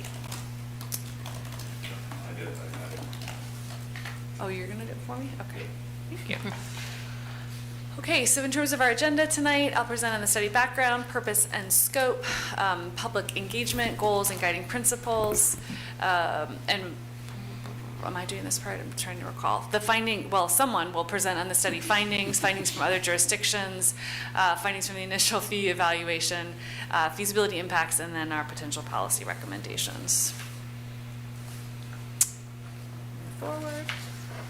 Okay, and I've already gone through this in my introduction. The purpose of this study is to conduct an annual review of the manual to determine where changes are needed, and we're focusing in specifically with this study on in lieu fee payment requirements, bonus height, and this is for non-student housing, student housing, and also the geographic criteria connected with student housing projects.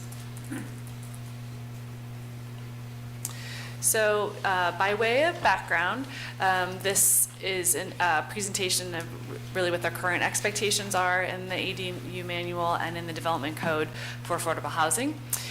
For residential development, any project with 10 or more units must provide 10% of units at AMI levels of less than 60% or pay an in lieu fee. Bonus height for units may be achieved provided that units are provided at less than 50% of the AMI, or you must provide the same fee. The in lieu fee is calculated as the average total cost per unit of developing a residential unit in the Charlottesville market, and there are expectations for a bedroom count up to 3 units. The expectations for student housing are different. Student housing is not defined as a particular use in the development code, but it does have criteria associated with it for the purpose of this policy, and that is that it is projects that are rented by the bedroom within a half-mile of campus grounds. For student housing, no on-site affordable units are allowed. The in lieu fee is required. And for student housing, the in lieu fee is calculated differently. It's the difference between the value of a market rate unit and that of an affordable unit, which we refer to as the value gap. The expectations are for units that have up to 3 bedrooms. And the fee structure is presented on the slide. Questions are asked, what was the rationale for a distinction between student housing and residential, non-student housing? Patrick, you can move to that next slide. And the rationale when the policy was created with the adoption of the development code was that there are unique requirements for student housing projects, such as the rental by bedroom rather than by a complete unit with kitchen and private amenities. and parental preference for student living conditions. And so the decision was that since it's not likely that the market would want to deliver student housing projects that also include affordable units, we should not require them. And so to go along with that, an in lieu fee requirement was established that had a lower expectation, kind of to be consistent with that lower expectation for affordable housing. And the current fee structure, again, for non-student housing and student housing is presented on this slide. Keep going. Do you want questions as you go, or you want us to wait? Let me finish my portion, and then if there are clarifying questions, we can get to those. So this is the geographic criteria where the student housing boundaries were established. On the left is UVA grounds, and it's hard to read, but you can see North Grounds and Central Grounds labeled there. But on the right, easier to see, I think, is how that translates into the area of the city where this policy would actually apply. Patrick, you can kind of shift the slide over, so we can see that version with the buffer applied. Okay, and advance again. All right, so that's the kind of summary of the background on the existing policy. I'm going to present a little bit more information kind of on the history of student housing and the market trends we're seeing. But if you have questions on the policy, I'm happy to take them before we move on. The in lieu fee for non-student housing is higher than the in lieu fee for That is correct. student housing. And you did tell me why, but could you tell me again? Well, so it was, it's a different assumption. It's assumed that we should be capturing the production cost rather than the value gap. And the reason why it was deemed important to have two different approaches was because the value gap is actually a lower expectation. And if we are not going to be requiring on-site affordable housing, the thought was that we should be requiring less in terms of a fee. And the value gap approach is lower. Discussion, but do we want the expectations to be lower for student housing as it relates to the in lieu fee? Then something we can talk about later. Yeah, and I think actually staff has some recommendations. Okay. You know, this is actually the second time I've seen this presentation. I should probably know. You're setting the stage well. Okay, so in terms of how we have gotten to where we are with this question of student housing, UVA enrollment growth has steadily increased the demand for student housing, while historically, students lived on grounds in a limited capacity and in older apartment complexes right around the university. As enrollment has grown, private developers have seen an opportunity to build purpose-built housing concentrated close to grounds. They're building these larger 4-bedroom units with rental by the bedroom.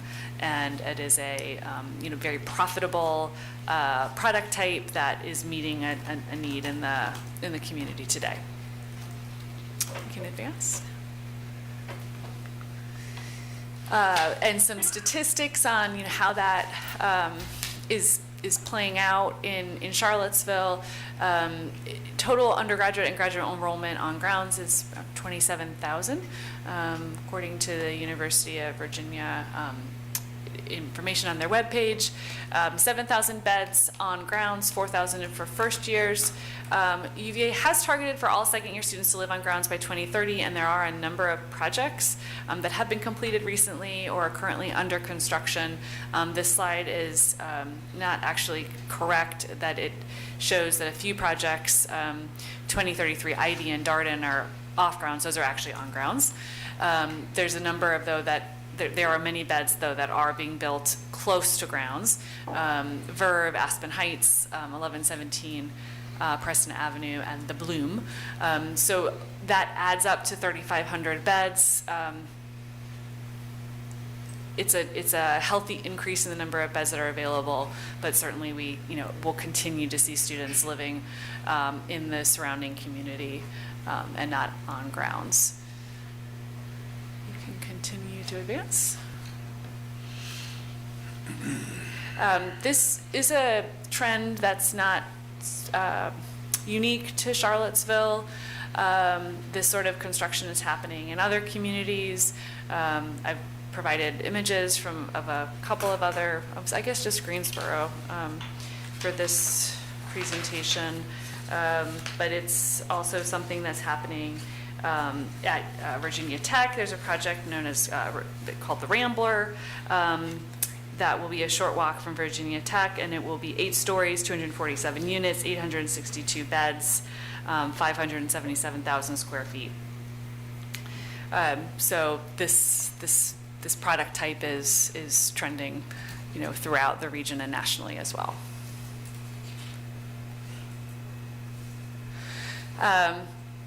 However, we don't have a crystal ball for what the future holds. It is not clear that this is a trend that will continue into the future. It may be something that we're really just seeing at this moment in time as births in Virginia are peaking. And, well, actually, the births in Virginia peaked about 18 years ago, right around the time my son was born, which helps explain why the selection process for him was so challenging this year. But it's going to, we're going to start to see a decline in the total number of kids that are looking to go to college, and we don't know what that means for enrollment at UVA. But there's also a question of whether or not we have just simply, with all of these new beds coming online, reached saturation. I do know from sharing this information at LUPEC and getting some feedback from staff at the university that there are no plans currently to build any additional housing on grounds until they see whether there is continued demand for additional beds on grounds and close to the university with all these new beds coming online. You can advance.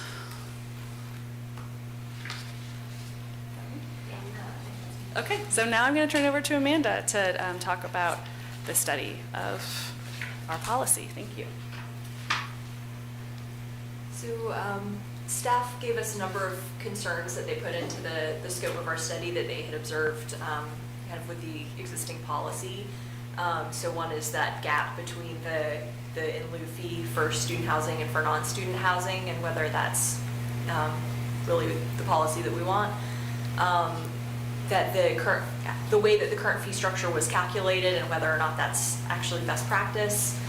The fact that there's no in lieu fee change for people to get bonus height representing the 50% AMI requirement. Next slide. And then specific to student housing, the idea that the lack of on-site requirements within that half-mile buffer might be limiting the provision of affordable housing units near campus, near grounds.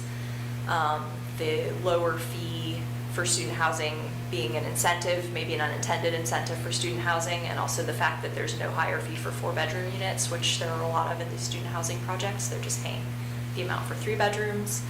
And then also what happens if a student housing project converts somewhere down the road and becomes non-student housing, and then it hasn't met its requirements for affordable housing.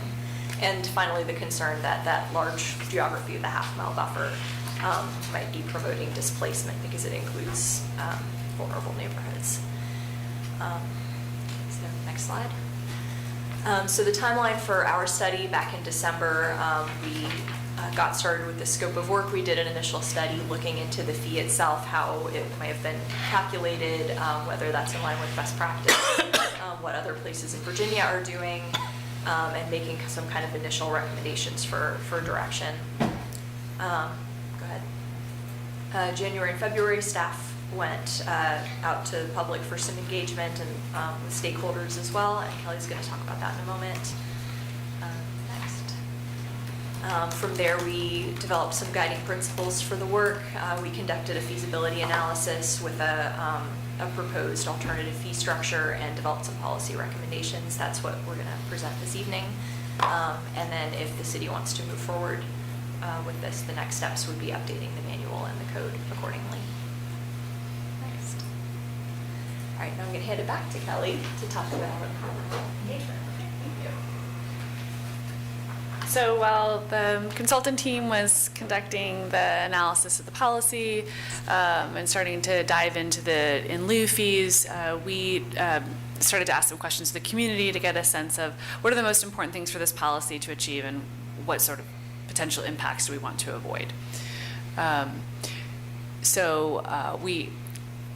We asked questions kind of to try to evaluate potential trade-offs. Do we want fewer projects but mixed income, or more projects but units built throughout the community, more financial control of decisions versus less operational burden?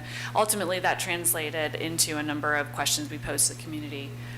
You can go ahead and advance, Patrick. And we used Connect Charlottesville, Connect Seville as our platform for getting that input. We also did meetings with committees and commissions, some stakeholder group representatives.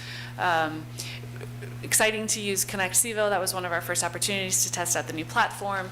Had a lot of people visit the site. Not as many people provided input, but helped to get the word out about the work we were doing. You can advance. Some core themes we heard in what was shared was concern about neighborhood preservation and character when it comes to student housing that's being developed, concern about these perceived loopholes in lieu fee policy, concerns about displacement. You can advance, Patrick. They ranked their concerns in the way they provided their feedback to us. Top concern was addressing displacement pressure in vulnerable neighborhoods, encouraging on-site affordable housing units, aligning fees with the current financial cost, producing and maintaining these units, supporting development feasibility for housing production, supporting new housing student within walking distance to grounds, and then last in order of priority was increasing affordable housing options for students.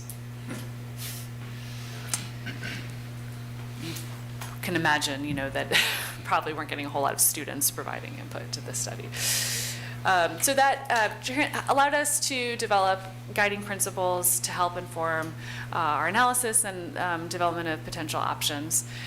We want to have predictability, so we want a policy that's easy for people to understand and know what the impacts could be. We want access affordable dwelling units on site and new development. We want to see development at a wide range of price points, not just luxury. Also units that are accessible to lower income levels. We want a policy that promotes both public and private provision of affordable dwelling units. What can we do to ensure that the market can also support production of these units? Preservation of existing affordable units is also important, so how can our policy support that? And some things we want to avoid concentrating affordable dwelling units in areas that are already the low-cost areas. And we also want to avoid making worse displacement pressures in vulnerable neighborhoods with this policy. You can advance. All right, so I'm going to turn it back to... Quick question. Yes. On the engagement page for the number of visitors and contributions, Yes. you've got 270 unique visitors, but this says 45 contributions. Does that mean that we had Yes. 270 people look, but only 45 people took a survey? Right. Okay. Right. And it was a 6-question survey, so... Okay.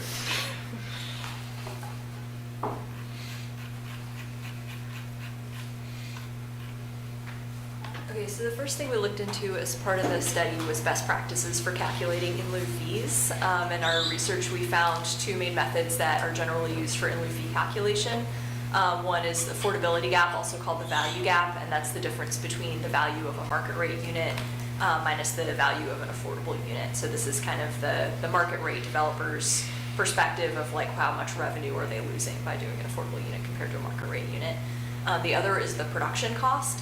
So that is the construction cost minus the value of an affordable unit. So that's more like the nonprofit developer's perspective of like how much of a subsidy would they need to break even on providing an affordable unit. given that it does provide some amount of revenue. And fees can be fixed, so the same fee applies to every development, like your current fee, or it can be indexed where there's a formula and it's calculated for each development individually. Next. So note that the construction cost or the cost of development, which is the current method, is not listed among common best practice. It's generally seen as kind of too high or over-representing the cost of affordable housing. Next slide. So here's some kind of pros and cons of each of these methods. The construction cost is a high fee. If you know, it will be like if you really want to balance toward providing the units versus paying the fee. That could be one way to do it, but it also, there has been the concern that maybe the fee is too high and it may be, it's over-representing the cost of affordable units. It also doesn't account for affordability levels. So whether it's 50% AMI or 80 or whatever, it's not, that's just not part of the calculation. Production cost would be in line with the subsidy for nonprofit developer to build offsite units. However, there's not a ton of developable land in Charlottesville, so the offsite strategy has some limitations. It also isn't dependent on keeping up to date with market rents, because that's not part of the calculation. But it's low. It's a low fee, and developers would be likely to choose paying the fee every time, probably in the case of the production cost. So the affordability gap falls kind of in the middle. It's a good match for the market rate developer cost. It would potentially be enough to fully subsidize offsite units since it is larger than the production cost. It allows for fees at multiple affordability levels.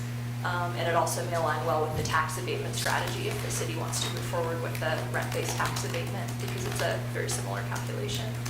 On the downside, it is lower than the current fee and therefore maybe less likely to promote on-site units.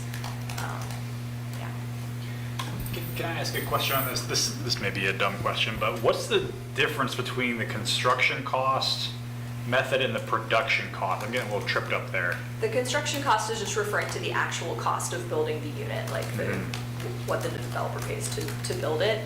The production cost is that construction cost minus the revenue generated by an affordable unit. Oh, okay. So they're not giving the unit away for free. They are getting some revenue. It's just not enough to cover Okay, the I cost. see. Thanks. Next slide. So we looked a little bit at other jurisdictions in Virginia. There are not a whole lot of other places at this point that are requiring affordable units, and they're all really quite different in how they're structuring it. We found that pretty much every place that has an affordable unit requirement also has an in lieu fee. I think there was maybe one place that didn't, but that place also had a lot of opportunities for modifications, so they also kind of had an out. The fee in lieu structures are very different for every community. Some other places do use the construction cost. Some, say that they can only certain types of development can use the in lieu fee. But yeah, in general, very few communities have requirements similar to Charlottesville, so there wasn't a lot of comparability with other Virginia places. Next slide. We did find an interesting case study from Minneapolis where they have student housing and they do require affordable units to be provided within student housing. So these images are showing some examples of student housing projects that have affordable units in them. But that affordability is also very student-oriented. So it's like if you qualify for certain types of financial aid, then you can also qualify for the affordable units. So not quite maybe what Charlottesville is trying to do, but it is being done. Next slide. So overall findings and takeaways of this initial part of the study, the existing fee does match local construction costs. We validated that. We were able to replicate the construction costs pretty closely. But it's a high fee and the method's not considered generally a best practice, even though there are some other places in Virginia that are using that.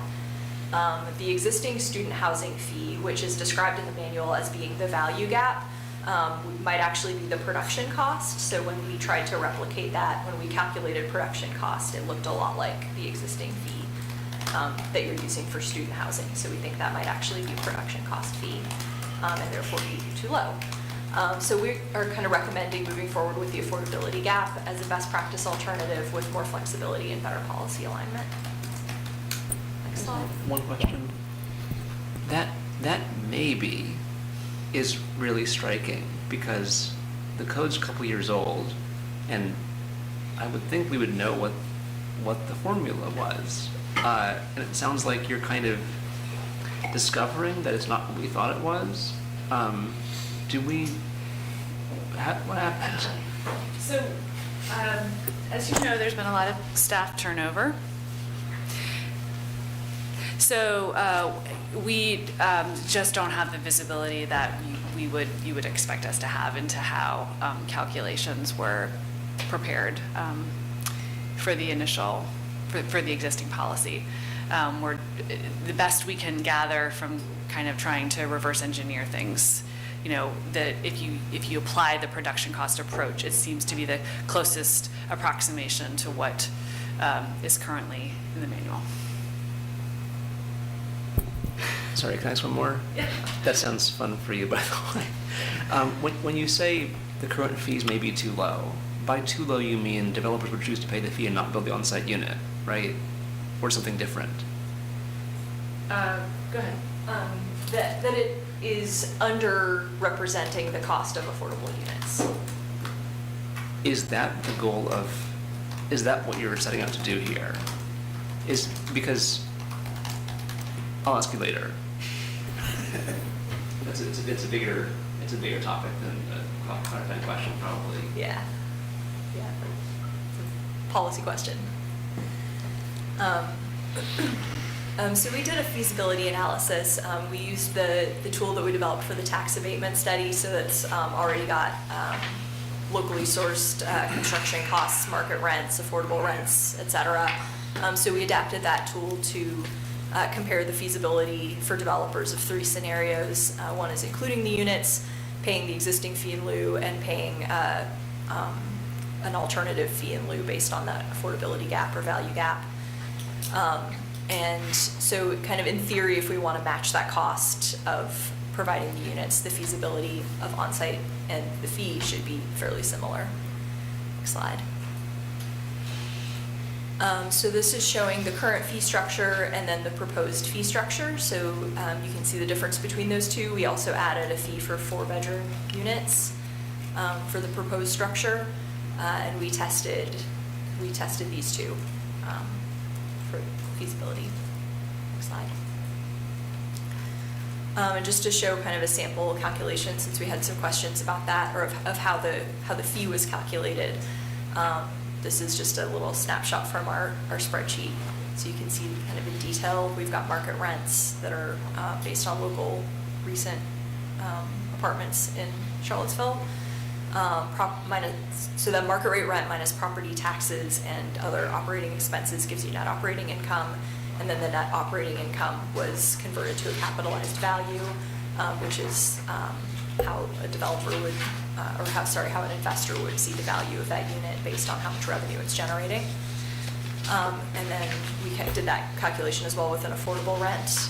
Those are the rent limits that are in your ADU manual, and calculated the net operating income and the capitalized value from that. And then the difference between the two capitalized values was the fee.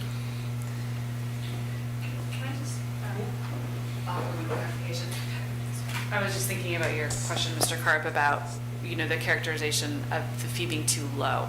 So the fee that we are saying we are seeking to charge for student housing is the value gap, the difference between a market rate unit and an affordable unit.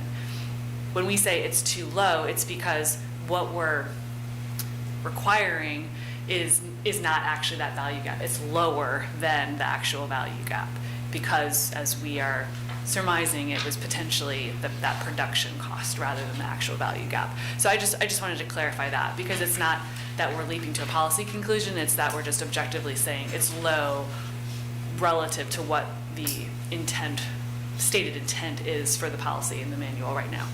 I hope that helps clarify. Just one time to go by that hanging up. All right. Any questions before we move on? I guess I have a question that I might have missed. Is this proposal for non-student and student?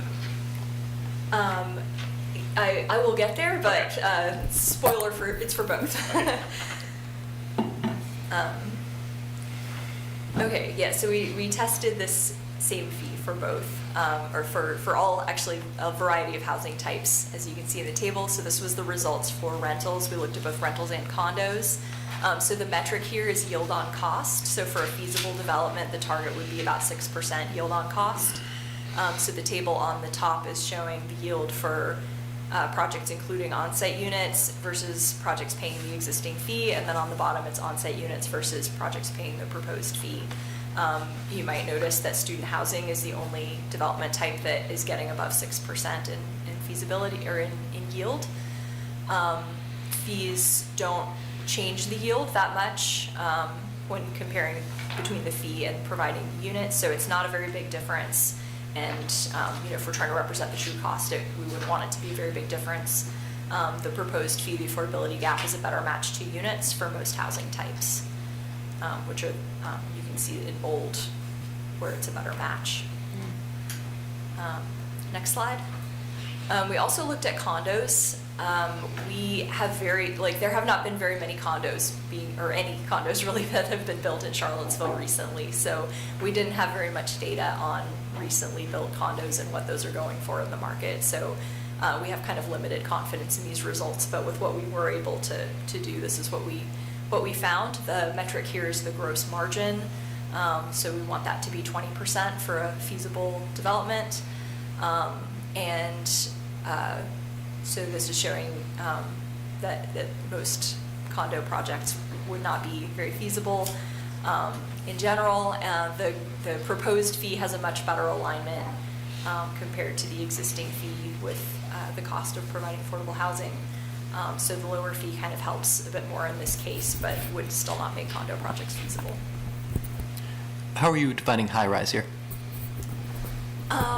That is a good question. I think it's like steel frame, like over 8 stories kind of development.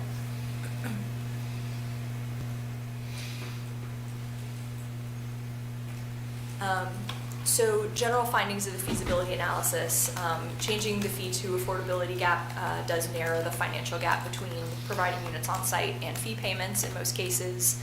But it's not enough of a change that it's really going to make a difference in project's bottom line. So like lowering this fee might address kind of the perception that the fee is limiting to development, but it's not going to make or break projects probably in most cases.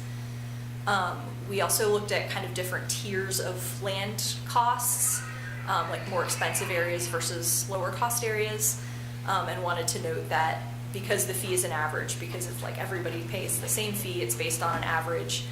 In more expensive places, it's generally going to make more sense to pay the fee and not include the units, and in less expensive places, it's going to generally make more sense to include the units rather than pay the fee. This is true for both existing and proposed. We just wanted to note that that is a limitation of in lieu fees in general. And potentially bringing the student housing fee in line with other housing types, so having the same fee across the board removes that incentive of having the lower fee, but student housing remains the most feasible housing type to construct in Charlottesville. Do we know how, like you said that it's the land cost has some impact, like how much impact? Is there a way to quantify, like, our property values, if they came down 10%, does that make things significantly more feasible, or is that just like a little bit more? Or? I would have to go away and look into that. I mean, I think it's not a huge, maybe not the hugest impact, but I think also in the areas with higher property values, they're also getting higher rents, so I think that has a bit more of an impact probably than the land cost itself. I'm just, humor me if you would, because I'm not a finance person. I'm just looking at the tables and the slides comparing current student housing and lieu fees to proposed. And for studios, it's an increase of about $100,000. 1 bedrooms, $70,000 increase. 2 bedrooms, over $100,000. 3 bedrooms, $140,000. And you're saying adding $100,000 plus to the cost of a unit does not impact its feasibility to develop. How does that work? Well, it does have an impact. It just is, it's not making or breaking the project kind of impact. So you're talking about for student housing specifically? Yes. It's because the profitability of these projects is so great. Yeah. that having to pay an additional $4 million doesn't make that much of a difference.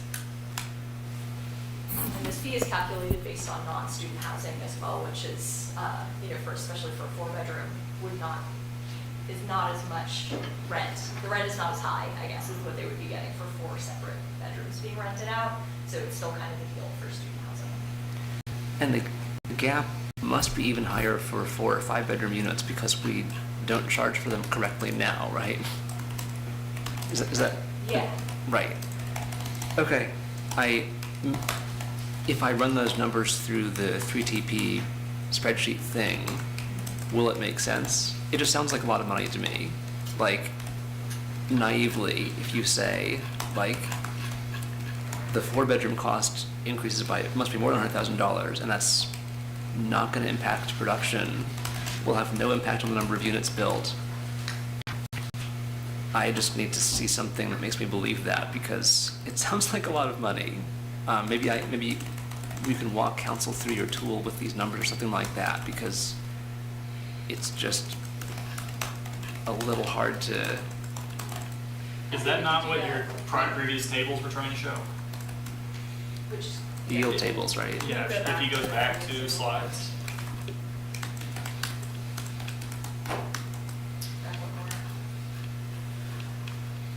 Isn't that what these tables are trying to show? Yes. Right, can you maybe walk through them one more time so we can just It's see? not, the I very- know what you're saying with these tables. I think I would want to see the process that led to the tables, right? Like, Yeah. this is a different way of saying there's no impact, but it's so much money, I don't quite follow it. Maybe I can look at the tool later and see if it makes sense, because it's available on the city website. I think what might be, so the tool that's available on the city website isn't actually tailored to be able to evaluate the student housing. And I think we're still trying to figure out how we can modify that to be able to show this kind of specialized analysis that the consultants did just for this effort. What might be the best thing to do for the council presentation is to include some screenshots from the analysis to show how the numbers change. Yeah, I can share a screenshot showing kind of the full cost of building the student housing and, how much of that is the in-lieu fee. I think that would probably be helpful. I think that would be great. I know in a previous, it might have been 3TP's work, I forget. We've seen feedback from developers also. If you were to ask, let's say, a bank of finance developers like this, would a $4 million additional fee set you back? They would say, no difference to us. Is that part of your research, and do you think that's what they would say if you asked them? We haven't spoken to banks in this process. But that's the question, right? Is like, would the project get financing if the cost increased by that amount of money? Yeah, I mean, I think every project is going to have its own independent review for feasibility. When we're kind of reporting out on the average how these kinds of changes impact feasibility. Yes, individual projects are going to be facing different circumstances for sure. But on average, what we're trying to demonstrate is that the yield really only changes by 0.2. It changes very little, if at all. And still on this spreadsheet, because we love it, student housing, I've noticed that the number is the closest to high-rise, which makes me think I know what kind of building we're modeling here. Are we talking about high-rise student housing here? It was actually modeled more on mid-rise. Meaning that the number would be higher for high-rise. Yeah. Probably. Interesting, thank you. We would have more units.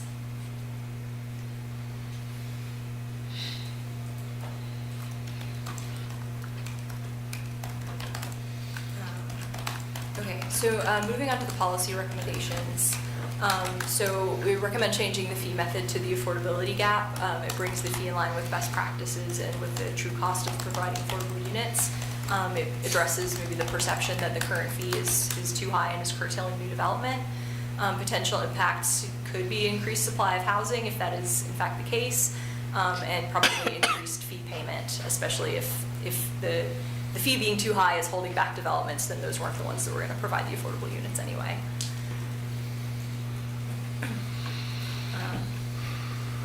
Excuse me. We also recommend aligning student housing with other housing types, both in having the requirement for affordable units and having the same in lieu fee as other housing types, because student housing is housing, so it can be contributing to affordable housing in line with other housing types.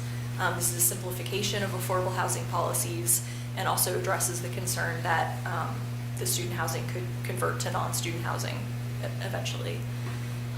Potential impacts would be increase in the student housing fee, more payment of the fee from student housing developments, and therefore increased revenue to support community needs. Next slide. To go along with that, eliminating the half-mile buffer, the geographic criteria for student housing, because if it's considered equivalent, then that buffer is no longer needed.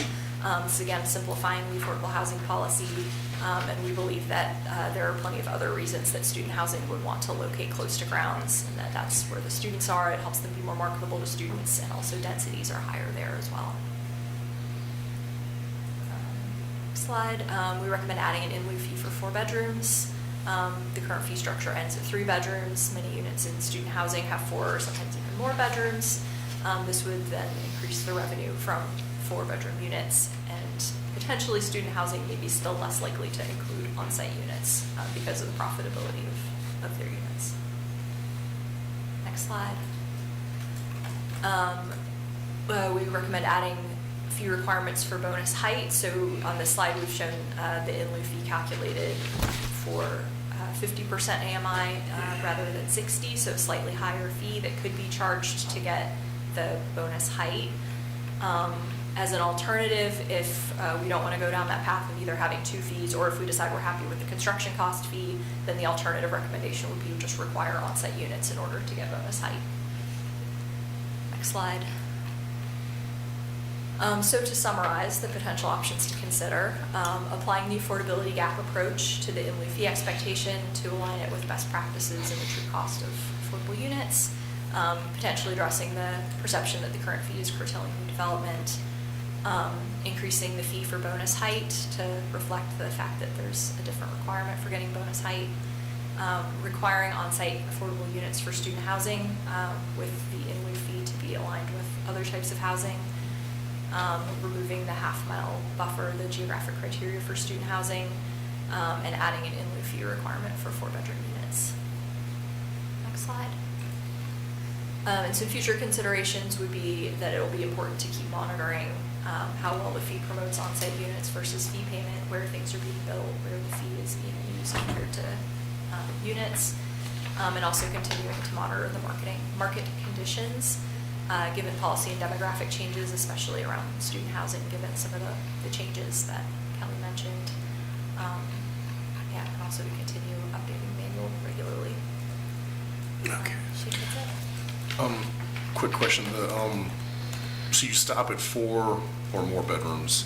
What happens if someone wants to do 5 or 6 bedrooms? Then they'd be paying the fee for 4 bedrooms. Okay. Is there a drawback to that, or So we've talked about this, and they're not being really examples to look at those costs. We would propose that this is one of those things that we would monitor. Okay. And if we start to see 5+ bedroom projects come online, then next year we can come back with a expectation for that product type. But at this point, it would just be really speculative, trying to come up with a requirement for that kind of product. Would it be helpful for the city council presentation? And I guess I'm trying to picture the things that are in construction in relationship to this, but I know we don't want to really just name specific developments. But to me, that would be helpful because it would help kind of visualize what we're talking about, like which ones. The projects that are currently under construction? Yeah, are we allowed to talk about those? The projects that are under construction, Yeah. I think we've included in the in that map. Oh, no, I mean, like, just a visual aid, like, the Verve is this tall and this big, and it has this many. So there are images in the presentation of the Verve, and I think the Bloom as well. But Let I me could go back just to that, kind of sorry. Make sure that I'm highlighting that that's been provided. Those As an visuals example. were in there. Were you asking about the, Like the statistics on Like how what- many units, that kind of, how many, Or- I can we I can guess, add that in. so it has I guess when we were talking about 4 bedrooms, 5 that's where I was thinking like, what do we have now? We have the total number of beds, but you're right, you do have the visuals, so sorry Yeah, about but we that. can add the But- statistics on Um, the statistics for Because those projects. if the idea is that we're building all this and then maybe we kind of top out, We're not seeing more, right, possibly. looking more at what we already have Mhm. versus if things might slow down. I'm just trying to wrap my head around what we already have, I Yeah, guess. I can include that information. But thank you, I missed that. Yeah. The visuals I think I there. skipped over it quickly. I shared a couple of questions by email previously, and I'd like to go over them. I watched a really excellent webinar with Kelly Brown from the city of Charlottesville, really excellent speaker. And there was a discussion about funded inclusionary zoning.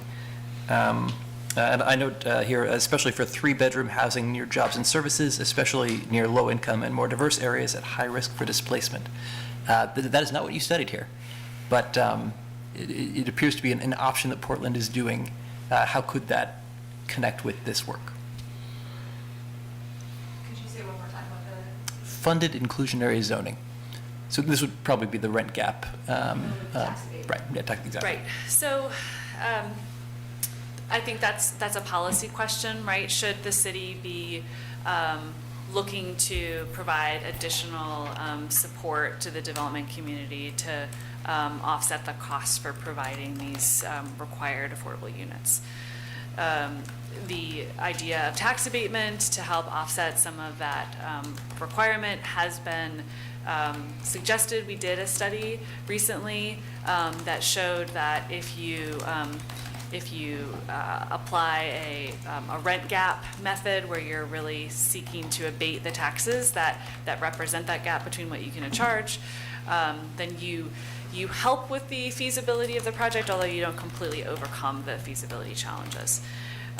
So that's certainly an additional tool we could consider. I think what we're finding through this analysis is that student housing is already kind of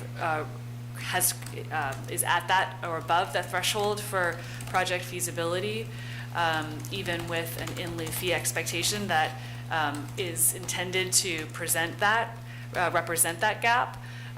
So I think there's a question of whether or not additional incentive is needed to help support student housing projects, but it is certainly something that we can continue to explore as a city as a way to further incentivize particular types of housing that meet certain goals. But I wouldn't necessarily just look at it within the context of student housing. I would want to look at it, for all kinds of projects to meet a wide variety of community needs. Thank you. A second question was, we have seen a 12-story student housing building go up near the university, which was not something we thought about when we were writing the zoning, or when we were creating these policies. We were thinking 1,800 JPA at maximum. The world changed again. Does that change how,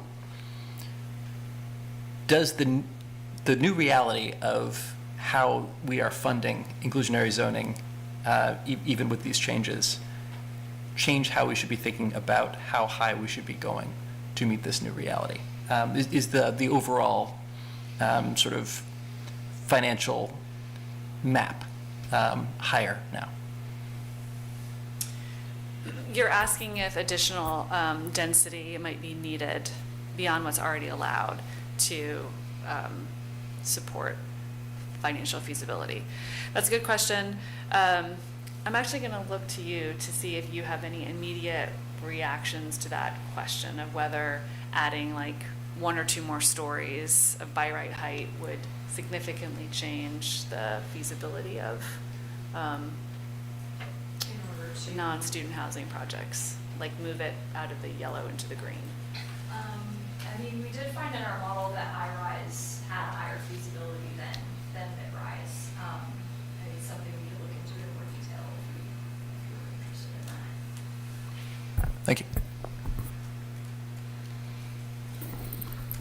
I've got a lot spinning in my brain right now, so some of this might be thinking out loud a little bit, so apologies in advance for that. I'm trying to take all of your recommendations and think about them with each other. So the affordability gap recommendation is basically you're trying to land in the middle from where the non-student housing is and the student housing is currently, and applying that across the board. Okay? Then we're responding to the reality that these buildings that are projects being built are typically 4-bedroom, so we're adding the extra 4-bedroom. And then I'm thinking about removing the geographic boundary. It's already known that I'm trying to avoid using student housing, but developments with units that are rented out by the bedroom are allowed by right citywide, which is basically a single resident occupancy building. So this is basically just saying in a holistic picture that single room occupancy is allowed anywhere, and if you choose to go single room occupancy, you're still not allowed to build affordable units on site because you have to go to the in-lieu fee? We would suggest that there's no reason why single-room occupancy projects should have a different expectation for on-site affordable units than non-student housing. That policy could apply uniformly across the board. If it is a product type that doesn't lend to provision of on-site units, you can pay the in-lieu fee instead. So you have flexibility. So this is holistically, again, trying to eliminate the thing that we call today student housing? Right. Okay. So what part of the presentation was also about the goal of protecting sensitive neighborhoods. How does the idea of eliminating the student housing bucket align with that goal as well? It removes the incentive of a lower fee that applies within that half mile. So if I understand correctly, it seemed like the concern was that half mile included a lot of vulnerable neighborhoods that we were then having an incentive for student housing to be built within. So this removes the incentive. Okay. And that we're assuming that student housing would have its own reasons to want to be close to grounds, but that half mile buffer wasn't even too far. Yeah, I was going to say that was my follow-up is there are other pressures outside of zoning and fees and things that the government can pull the strings on that are going to pull student housing closer to grounds. Right. Okay. Right, and I mean, presumably, the closer you are to grounds, the higher your rents would be, and so the more likely you would be to locate there if there was a greater expectation for on-site, or greater city expectation for affordability. Okay.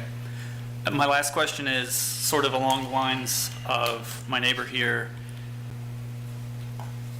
With all of this going on, is there thoughts about increasing by right height or closer to grounds to further pull things in that direction? We can, I mean, that's not something that we have looked at. There would need to be a study of, just all of the potential impacts of increasing building height, impacts on the transportation network, just for one. And so we haven't moved in that direction. That would definitely need to be something we would consider as part of our, work plan and, how that would shake out amongst other priorities. Sure. I just think about a comment that we heard from the school district a couple of meetings ago about when one of the student housing buildings come up, they actually saw an increase in enrollment because homes that were taken by students previously were then vacated by the students and families were allowed to move in. So we've got a big cauldron of things going on here. So I understand it's a lot. I just wanted to see if that was part of this study, and I understand that that's a bigger picture question to be presented in the future.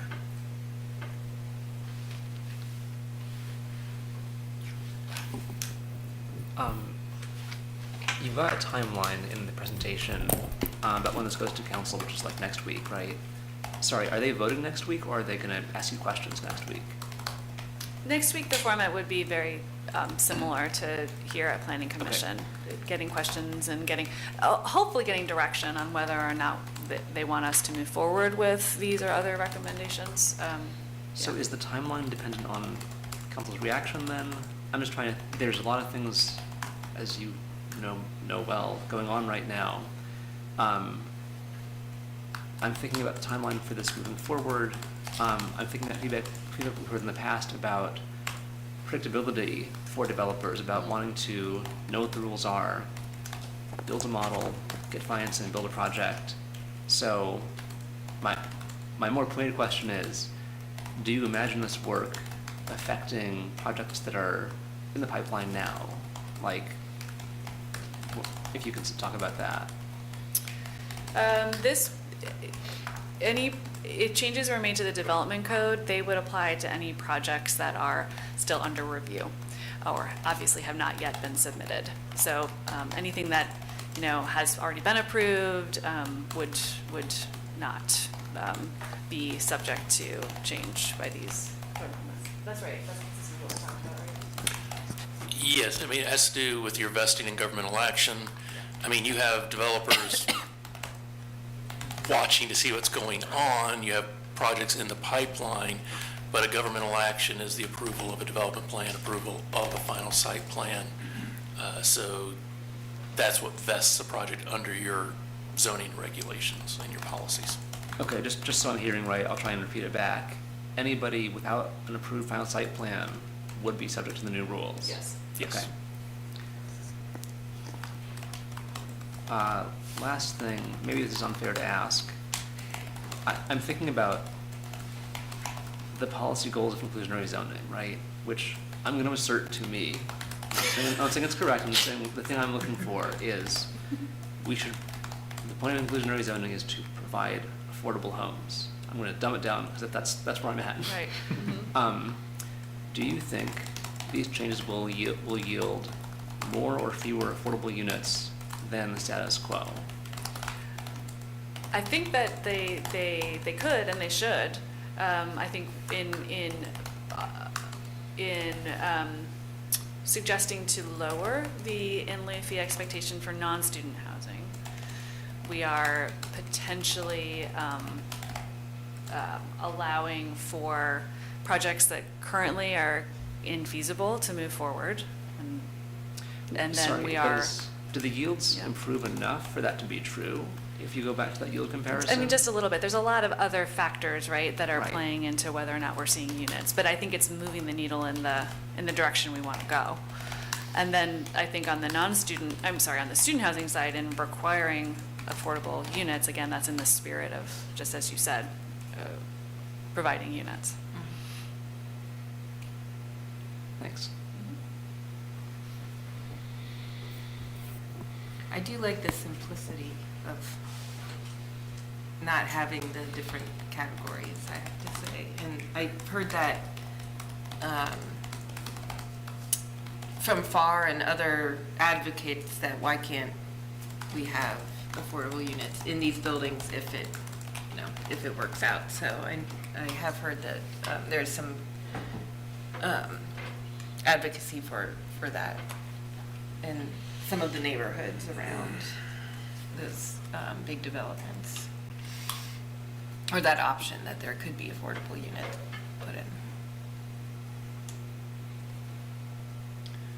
I guess I'll just add my 2 cents to that I agree. I think simplicity is better in the zoning code, and so I definitely support eliminating student housing as a separate category where we have, locations in our zoning code where that we map for that and et cetera.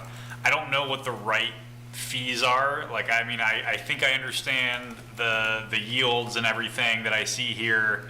I guess my main concern is that we don't set the fee such that we're making too many new units infeasible. I definitely agree with Lyle that I would like the city to seriously consider some kind of tax abatement strategy, because, you know, if we as a public want affordable below market units, I think it's perfectly appropriate for us to, you know, forego some tax revenue to get that, and make sure that we're not reducing the amount of new housing units that we're getting by charging those fees. So yeah, those are my comments. Yeah, so I'll be interested to see what council has to say. Other comments? I have a brief comment. Mr. Carpa's not taken my class on zoning, so I will forgive you for not having heard my speech about what inclusionary zoning is and what it does. Very briefly, I promise. It does not increase housing units at all. In general, it decreases housing units. What it does provide is access to opportunity. It provides places where people who otherwise would not be able to access to have some chance for those lucky few, which is exciting, but the challenge is, of course, in some places, those numbers don't work. Well, that really goes to my question, which is, is the proposal going to do that thing, right? Are we going to get more affordable units than the counterfactual?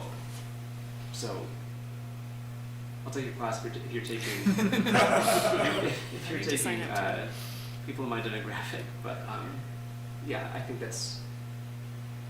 I'm still not so confident that will happen, but I'm sorry. I don't need to say anything. Thanks for clarification. What are you looking for from us? I think this has been helpful. I'm hearing questions that can help us think about, you know, issues that we still need to explore. I'm hearing some feedback that this is heading in the right direction. If there are major red flags, we'd love to hear those as well. But this has been helpful so far. Yeah, I think I agree with that. This is a really sticky topic. And I think you're doing a good job of not being sticky about it. The calculation of the fees, I always question anytime I see fees like this being calculated, like what they're gonna do. We have no idea. I know my former career was a financial analyst. I understand you can analyze it to get the best answer you can, but it still might be wrong.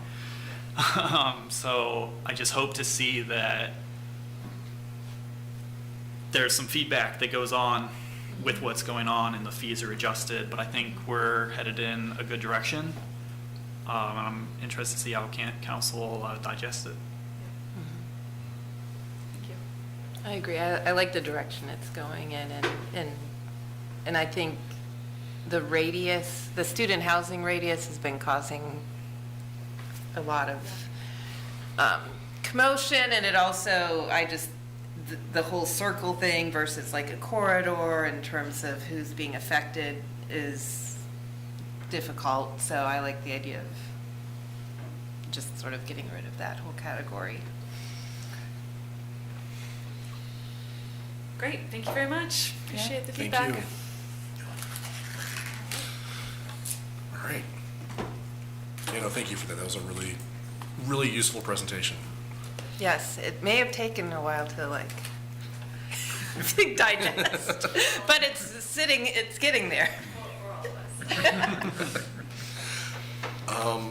I believe that is it for our agenda, unless the staff have anything you want to add.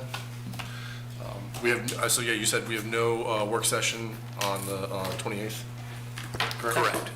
Okay. May. April. So we do not have a work session in 2 Okay. weeks. Do not have a work session. All right. Do you have a motion? Mr. Chair, I'd like to make a motion. Please do. I move to adjourn. All in favor? Aye. Aye. All right.